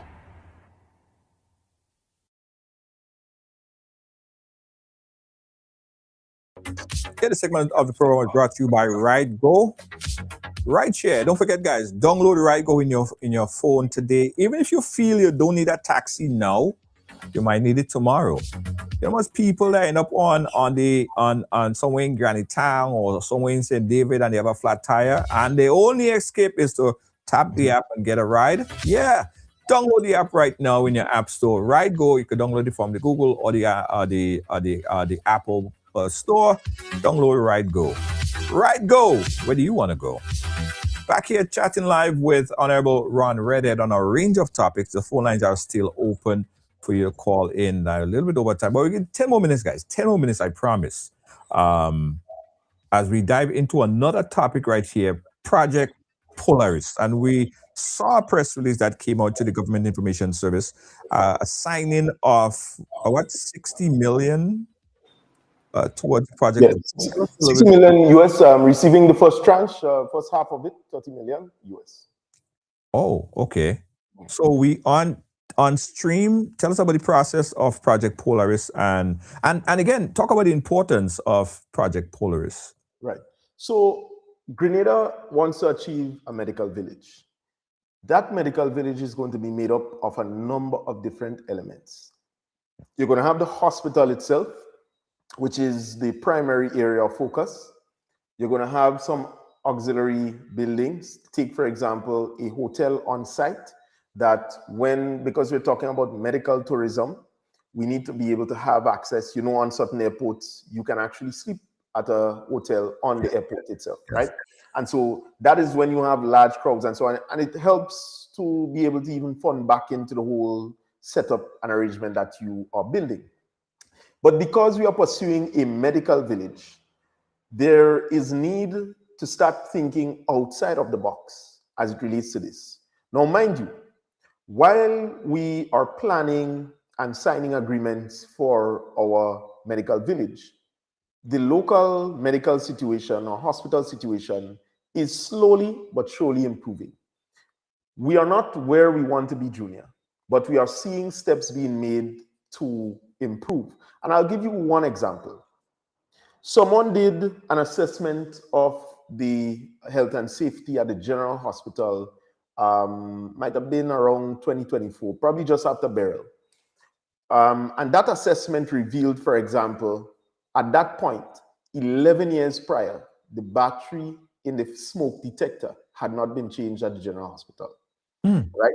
So when people talk about being able to improve the situation at General Hospital, we were dealing with years of this lack of maintenance, lack of interest, lack of development of our health situation in the country, which is not going to be resolved overnight.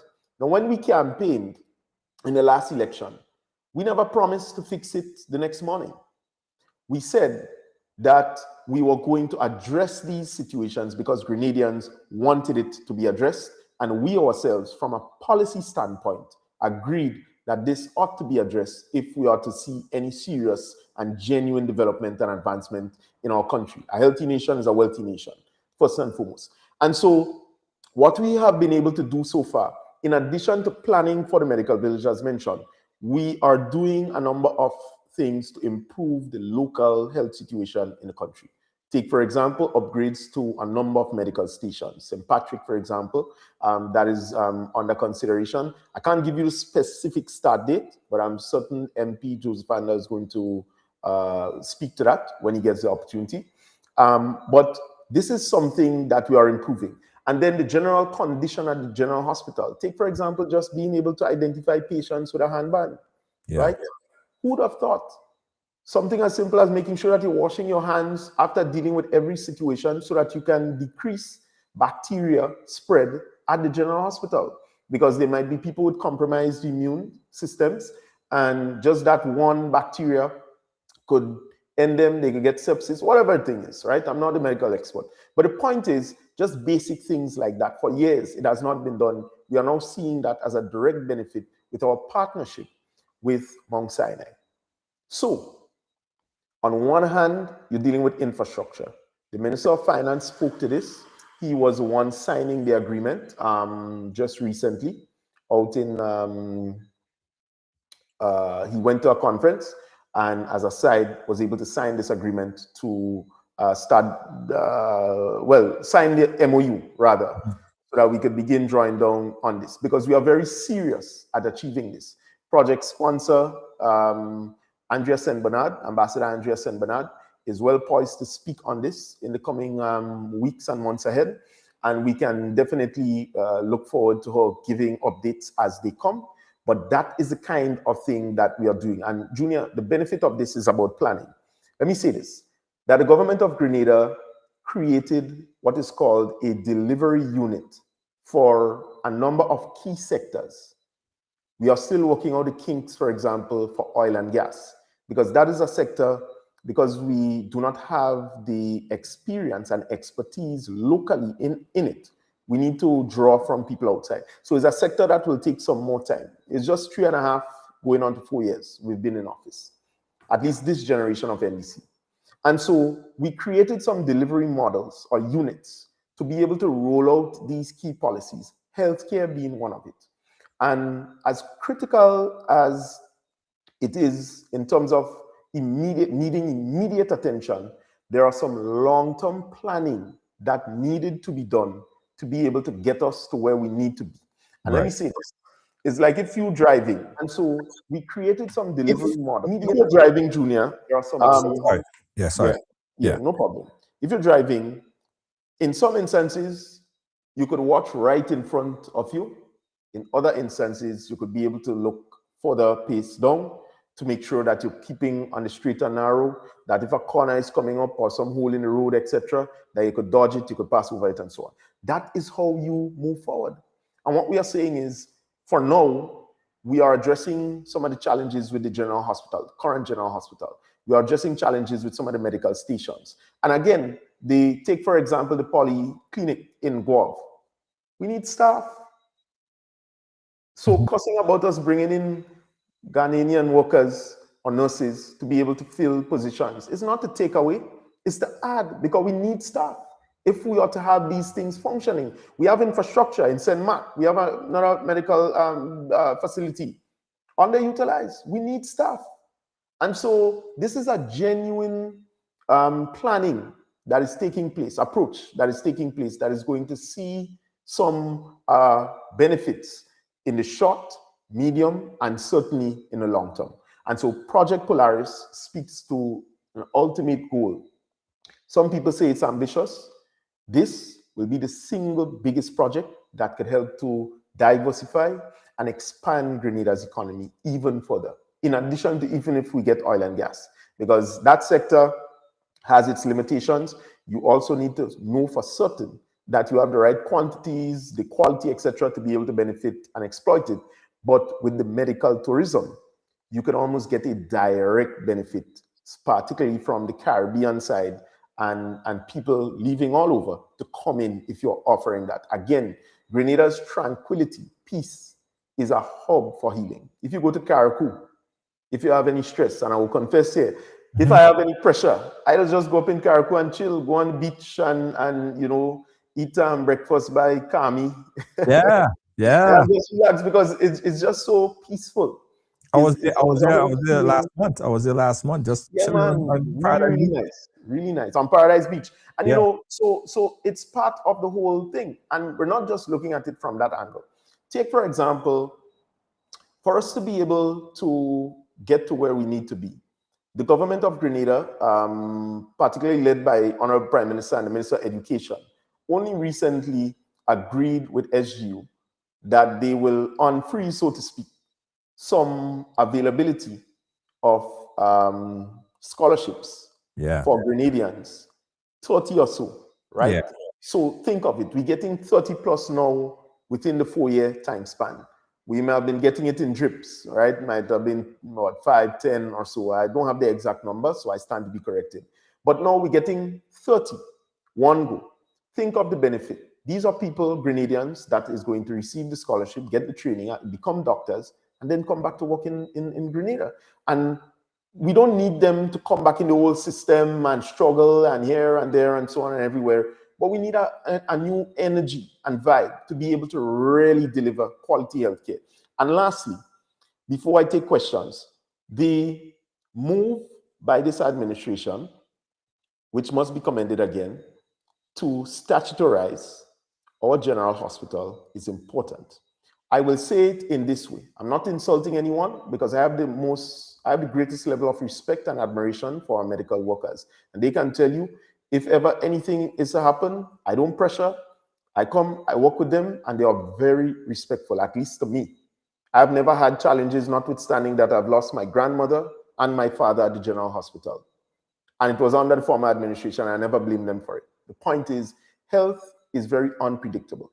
And so statutarizing the general hospital will do a number of things, but I'll just identify one here. Maybe callers or somebody else could contribute maybe some of the other benefits. But you see this issue of holding people accountable. The current structure through the Ministry of Health is so cumbersome and in a sense dealt with a set of red tape that it makes it difficult beyond anything to even begin to talk about how do we hold people responsible so that we can get better accountability, so we can get better results at the end of the day, and people don't feel that they could make poor decisions and don't expect some level of repercussion. I don't know of any serious workplace in the world today that is not holding workers accountable, and yet for all, things happen, nobody to explain it, and then the people at the top who are dealing with policy, not the day-to-day running, have to take all the blows and have to take all the blame and so on at the end of the day. I don't know of any other serious organization that is doing that. And so we must get up to the times. But this is not a slap in anybody's face. What we are saying is, Junior, to whom much is given, much is expected to. And so we believe in our nurses, we believe in our medical professionals. But if this administration is willing to go so far, there must be some level of compromise where in that same breath, notwithstanding their challenges, because the medical workers make tremendous sacrifice. I just want to say that, put that there. I am telling you, I go there on a regular basis, whether it is with my own family.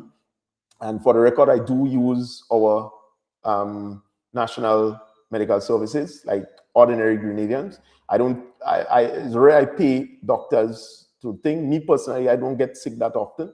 But if I have any concern from a family standpoint, we use General Hospital. And I've had no problems.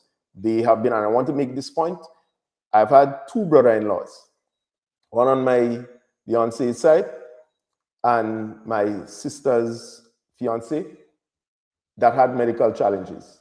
And in both instances, the General Hospital was able to save their lives. In both instances, it was some kind of extreme case and they were hospitalized in both instances. And I want to say, and I want to commend them, because oftentimes people always see when they make mistakes, but they don't know when it's time to praise and say thanks. But the point is, notwithstanding all of that, we need to get to a point where people could be held accountable, and we can reduce some of these concerns and potential slackness that may be occurring. I'm saying may because I'm not here to say that for a fact wrong things happening.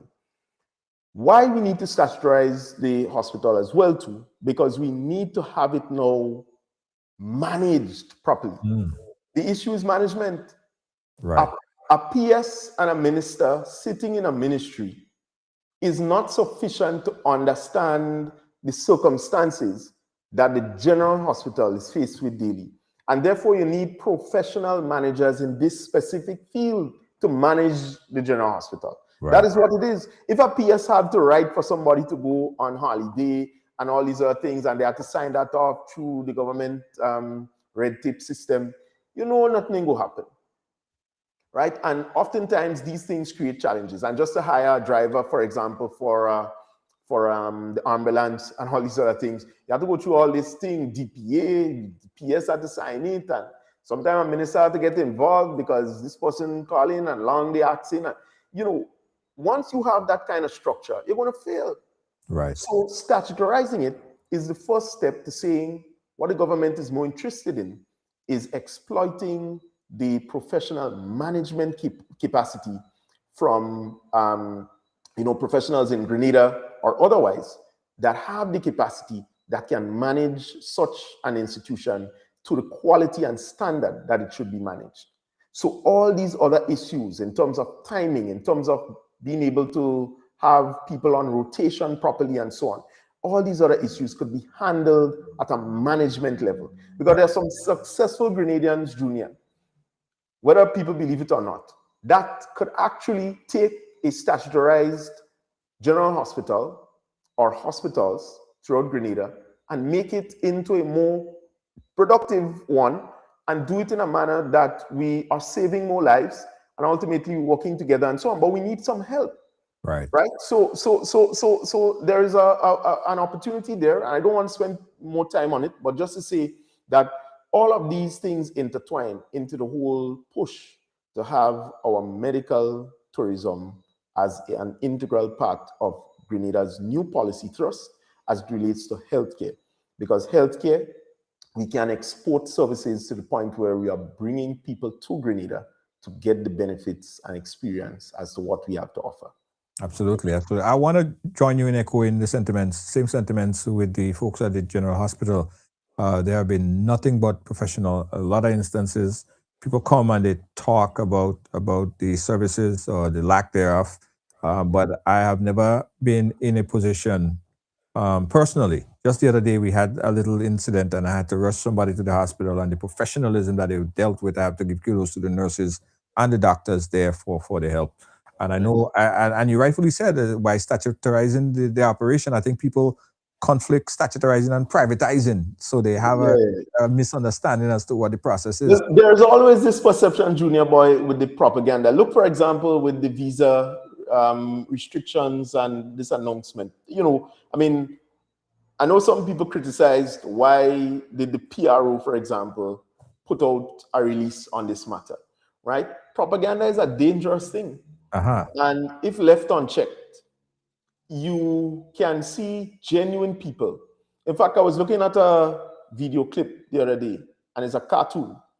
And the wolf was reading a book to say, how do you change the perception or influence, rather, the perception of the masses? Find somebody who is stupid, give them the story, and let them run with it. Yeah. And that video, I saved it. I'm probably going to post it when I have the time. I saved it. And in that video, the wolf said, let me look and see who is nice and stupid.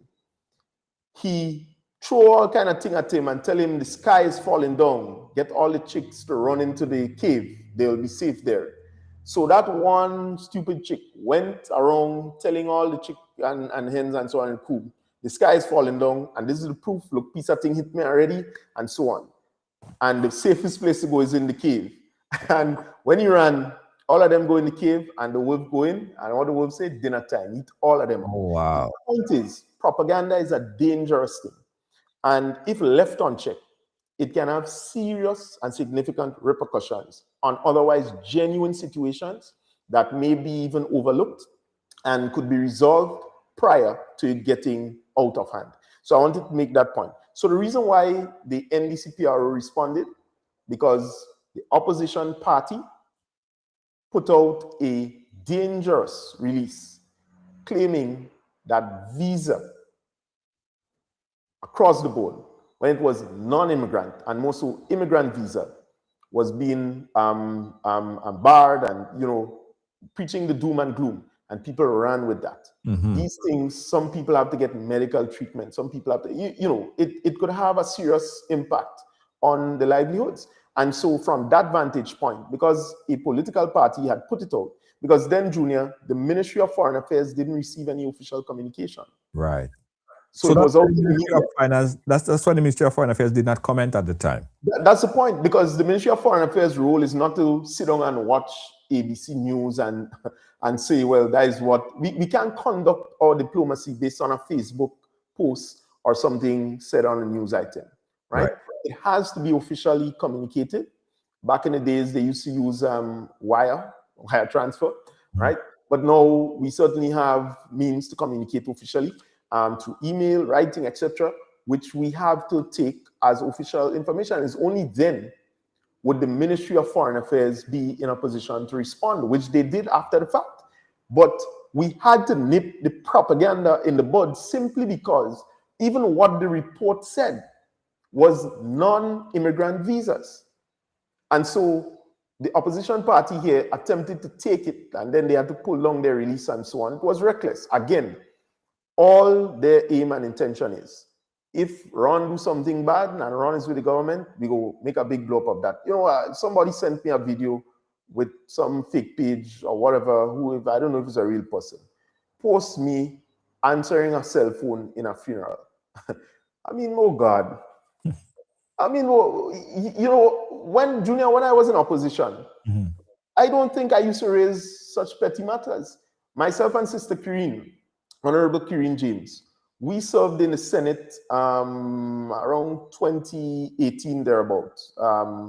And in those moments, what we talked about during COVID, not giving our people loans, small businesses loans, they need grants.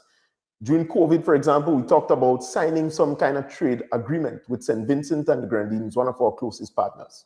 We talked about the reduction of VAT on broadband. We talked about ensuring that what the government should do as it relates to the pension situation is to pay it, right? And in some instances, without any support that was required to do so. We were new in the thing. Right. But we didn't talk about these very silly and trivial stuff and matters.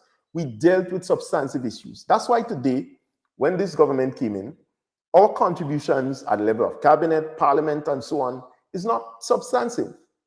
It has substance. Compare that to some of the knee-jerk emotional sentiments that you hear opposition forces today raising. It's petty, it's empty. And more so, it is only designed to help to bring instability in an otherwise stable environment. Right? So as it relates to propaganda, it is something that I think we have to deal with and treat with, even online. The use of AI, artificial intelligence, is becoming widely a major concern. Yes. In the field of genuine, accurate information.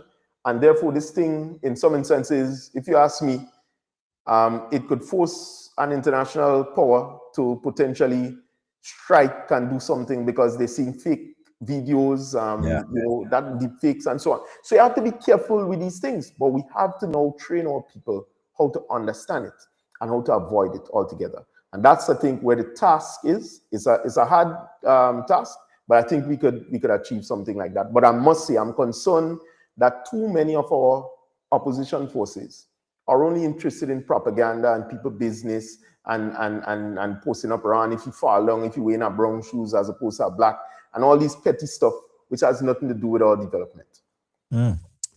That's it, boy. Watch, we did 2 hours today. Wow. Listen, I see we got a lot from you today, and I know that there will be a lot of conversation tomorrow based on our chat here today, and you know, hopefully people learn from some of the things, and if they had any question, they had an opportunity to call and question anything that we said here. And listen, anytime you know you're free, you're available, you can always come back and give us some updates on what's going on from a PR perspective of the party. But not only you, we put this out to the PRO of all political parties to come on, let's talk, let's have a conversation. Well, I'll be sure to pass on to my good partner of the, what's his party, the DPM? Yeah, everybody and anybody. That's what it is. I'm just teasing, but yes. Yeah, definitely. Absolutely. So thank you, MP Ron Redhead, and we'll chat again. Thanks again. That's fine. Yeah. So again, guys, that was MP Ron Redhead talking here over time on the many topics. Don't forget, guys, tomorrow we have St. Clair Leacock from St. Vincent and the Grenadines. The NDP in St. Vincent and the Grenadines is going to be joining us tomorrow. We have a lot to talk about, guys. A lot to discuss tomorrow with the Deputy Prime Minister of St. Vincent and the Grenadines. So join us at 6 o'clock. Come early, guys. Here we go. This is going to be a long one. A lot to talk about. Newly elected government in St. Vincent and the Grenadines and Deputy Prime Minister. He will be with us tomorrow. Don't move, guys. We'll be right back.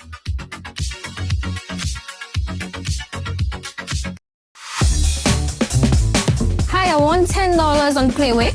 $20 back up on pick 3 and cash for each, please. Okay, are you adding multi-X to your bet? Yes, multi-X, all of them. Smart! Best value bet. Backup and multi-X, you cannot go wrong. Don't matter the bet, multi-X all of the daily games. With multi-X added, your winnings can be multiplied 3 times, 5 times, even 7 times. So make it a rule. Add multi-X to all your playway, daily pick 3, and daily cash for bets every day and for every drop, and watch your money grow.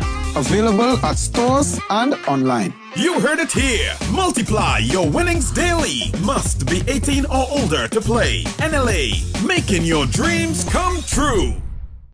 Are you a progressive young leader, a proactive emerging executive, a rising professional? Then you need appropriate cover for your vehicle. Introducing the Pro Motor Plan from Beacon. Car insurance that includes free loss of use, windscreen cover up to $3,500, free special perils, free accident forgiveness.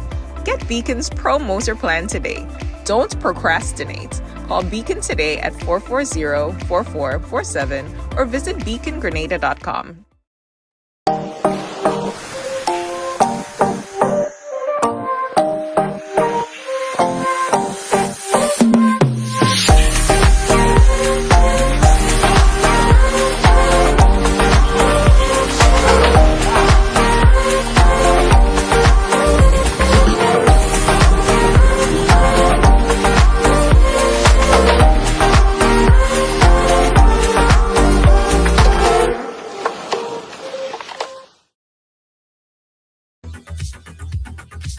Don't forget, guys, join us tomorrow for an exclusive interview with Major Sinclair Leacock, the Deputy Prime Minister of St. Vincent and the Grenadines. Got a lot to talk about: the budget, regional integration, and the new party's position. So again, guys, tomorrow with the Deputy Prime Minister of St. Vincent and the Grenadines, Mr. Sinclair Leacock, right here on Ride Along Live. Don't miss it. Guys, also don't forget, brand new, good for you. This is something that everyone should patronize, right? Ride excursions and tours. You guys know, you followed us from Ride e-bike. You followed us to the Tuk Tuk phase, which is the hottest thing right now, hottest tour on the island. Now we are venturing into ATVs. Yeah, ATVs. All-terrain vehicles. Yeah, man. And trust me, we are exploring the entire island of Grenada. The entire island of Grenada. Through mud pails and to bump trails. It's like you've never seen it before. And get this, it's a good ride, a day, a time for family and friends to explore the great outdoors. Official booking starts the 14th of February. Right? Around that time, you could go to the website and be a part of a Ride ATV. Yeah, Ride ATV. Go to ride.gd and book. That's ride, RYDE.gd. Ride.gd. Book your ATV tour. Of course, you can book your Tuk Tuk tour. You can book your e-bike tour. It's all about ride. Ride. Yeah, let's ride. Guys, you heard about this? We are going to Ghana. I told you, I keep telling you guys, we don't play. We're going to Ghana. And get this. Not only are we just going to Ghana, not just like you go to Ghana, giving you a full experience of the motherland, a full experience of Africa. It's called Touch Africa. Touch Africa. Ghana experience, April 16th to the 26th. Listen, we keep adding more accommodation. If you want to go and be a part of the Touch Africa experience, you got to call this number right now, 347-942-4641. That's 347-942-4641. Touch Africa, Ghana, April 16th to the 26th. Book now, guys. It's not any kind of regular pure kind of excursion. It's an excursion on like no other. You'll experience the castle I show speedos just in Ghana. You'll experience, you see the waterfall where you're getting that nice massage. All of that. Ghana, we coming. April 16th to the 26th. Book now. Go to info@touchafrica.com or call 347-942-4641. I said 347-942-4641. Write it down, guys. Call a number tonight. If you don't book tonight, you may not even catch up on the added accommodation that we just inserted into the booking. 347-942-4641. Ghana, Touch Africa, April 16th to the 26th.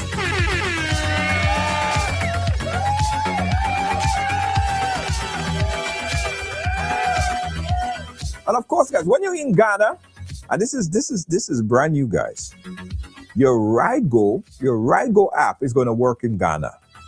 Your RideGo app. So when you're in Ghana and you need a taxi, RideGo. Yeah, RideGo is working in Africa. Yes, big news. Big news. Say we don't do nothing small, eh? We don't do nothing small. When we do it big. RideGo will take you around in Ghana. So when you're in Ghana with us and you need to get anywhere, all you need to do is download the app and then call a car, taxi, just like how you would in Grenada. RideGo is going to work for you in Ghana. Easy, simple, fast. Really, really, really nice. So we urge you right now, download the app. But this is not just for Ghana. This is for the whole region. This is for Grenada. So if you need a taxi, whether now, tomorrow, next week, or whenever, download RideGo in the App Store right now. You go on and type in RideGo, RYDEGO. It takes less than 2 minutes to set up your account. In fact, a minute and a half or less. You'll be done. And you have an app where anytime you need a taxi, if your sister, your brother, your daughter need a taxi, you could call a taxi for them. If you live in the United States, you could call a taxi for your mother, your sister, your brother back in Grenada. It's RideGo, and it's considered one of the fastest growing rideshare app on the island. Download RideGo right now and call a taxi now. Check it out. You can get all of the latest cars from RideGo in Grenada. Need a taxi? Call RideGo. Where do you want to go? Need a taxi? Download RideGo from the App Store. Tap the app.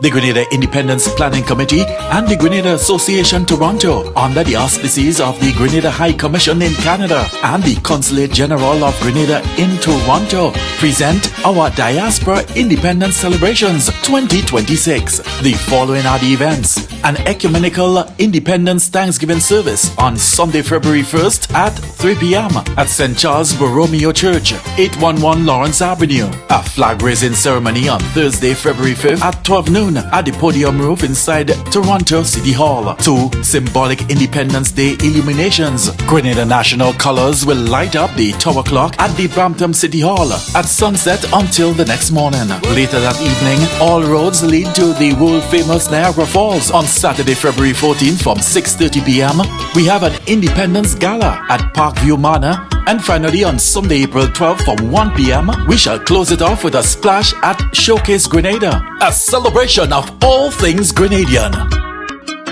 When stars align, the sun is hot, the breeze is low. I need a ride. Where do I go? RideGo, yeah, that's the name. Island roads will never feel the same. Tap the app, just one click, hopping fast. It's real quick. RideGo, where you wanna go? To the beach, to the street, let the island flow. RideGo, let the good vibes show. Fastest growing ride, everybody know. Tuk-tuk now available on RideGo. Book now. Looking for the ultimate island experience? Hop on the Ride Tuk-Tuk Rum Punch Tour and explore Grenada like never before. Feel the tropical breeze, sip on authentic Caribbean rum punch, and cruise through Grenada's stunning scenery in our unique and fun tuk-tuks. It's the perfect blend of adventure and island flavor. Book your unforgettable tour now at ride.gd or call 473-422-1011. Don't just see Grenada, experience it with Ride Tuk Tuk Rum Punch Tours today.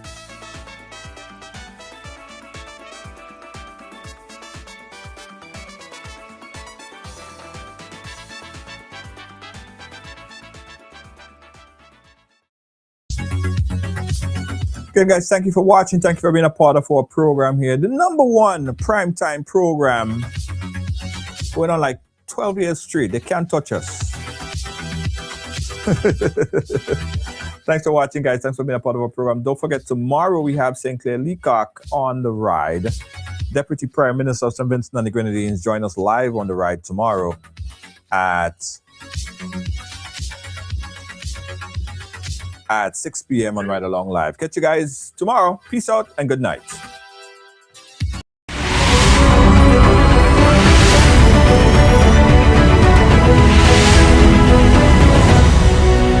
Ride Along Live.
See,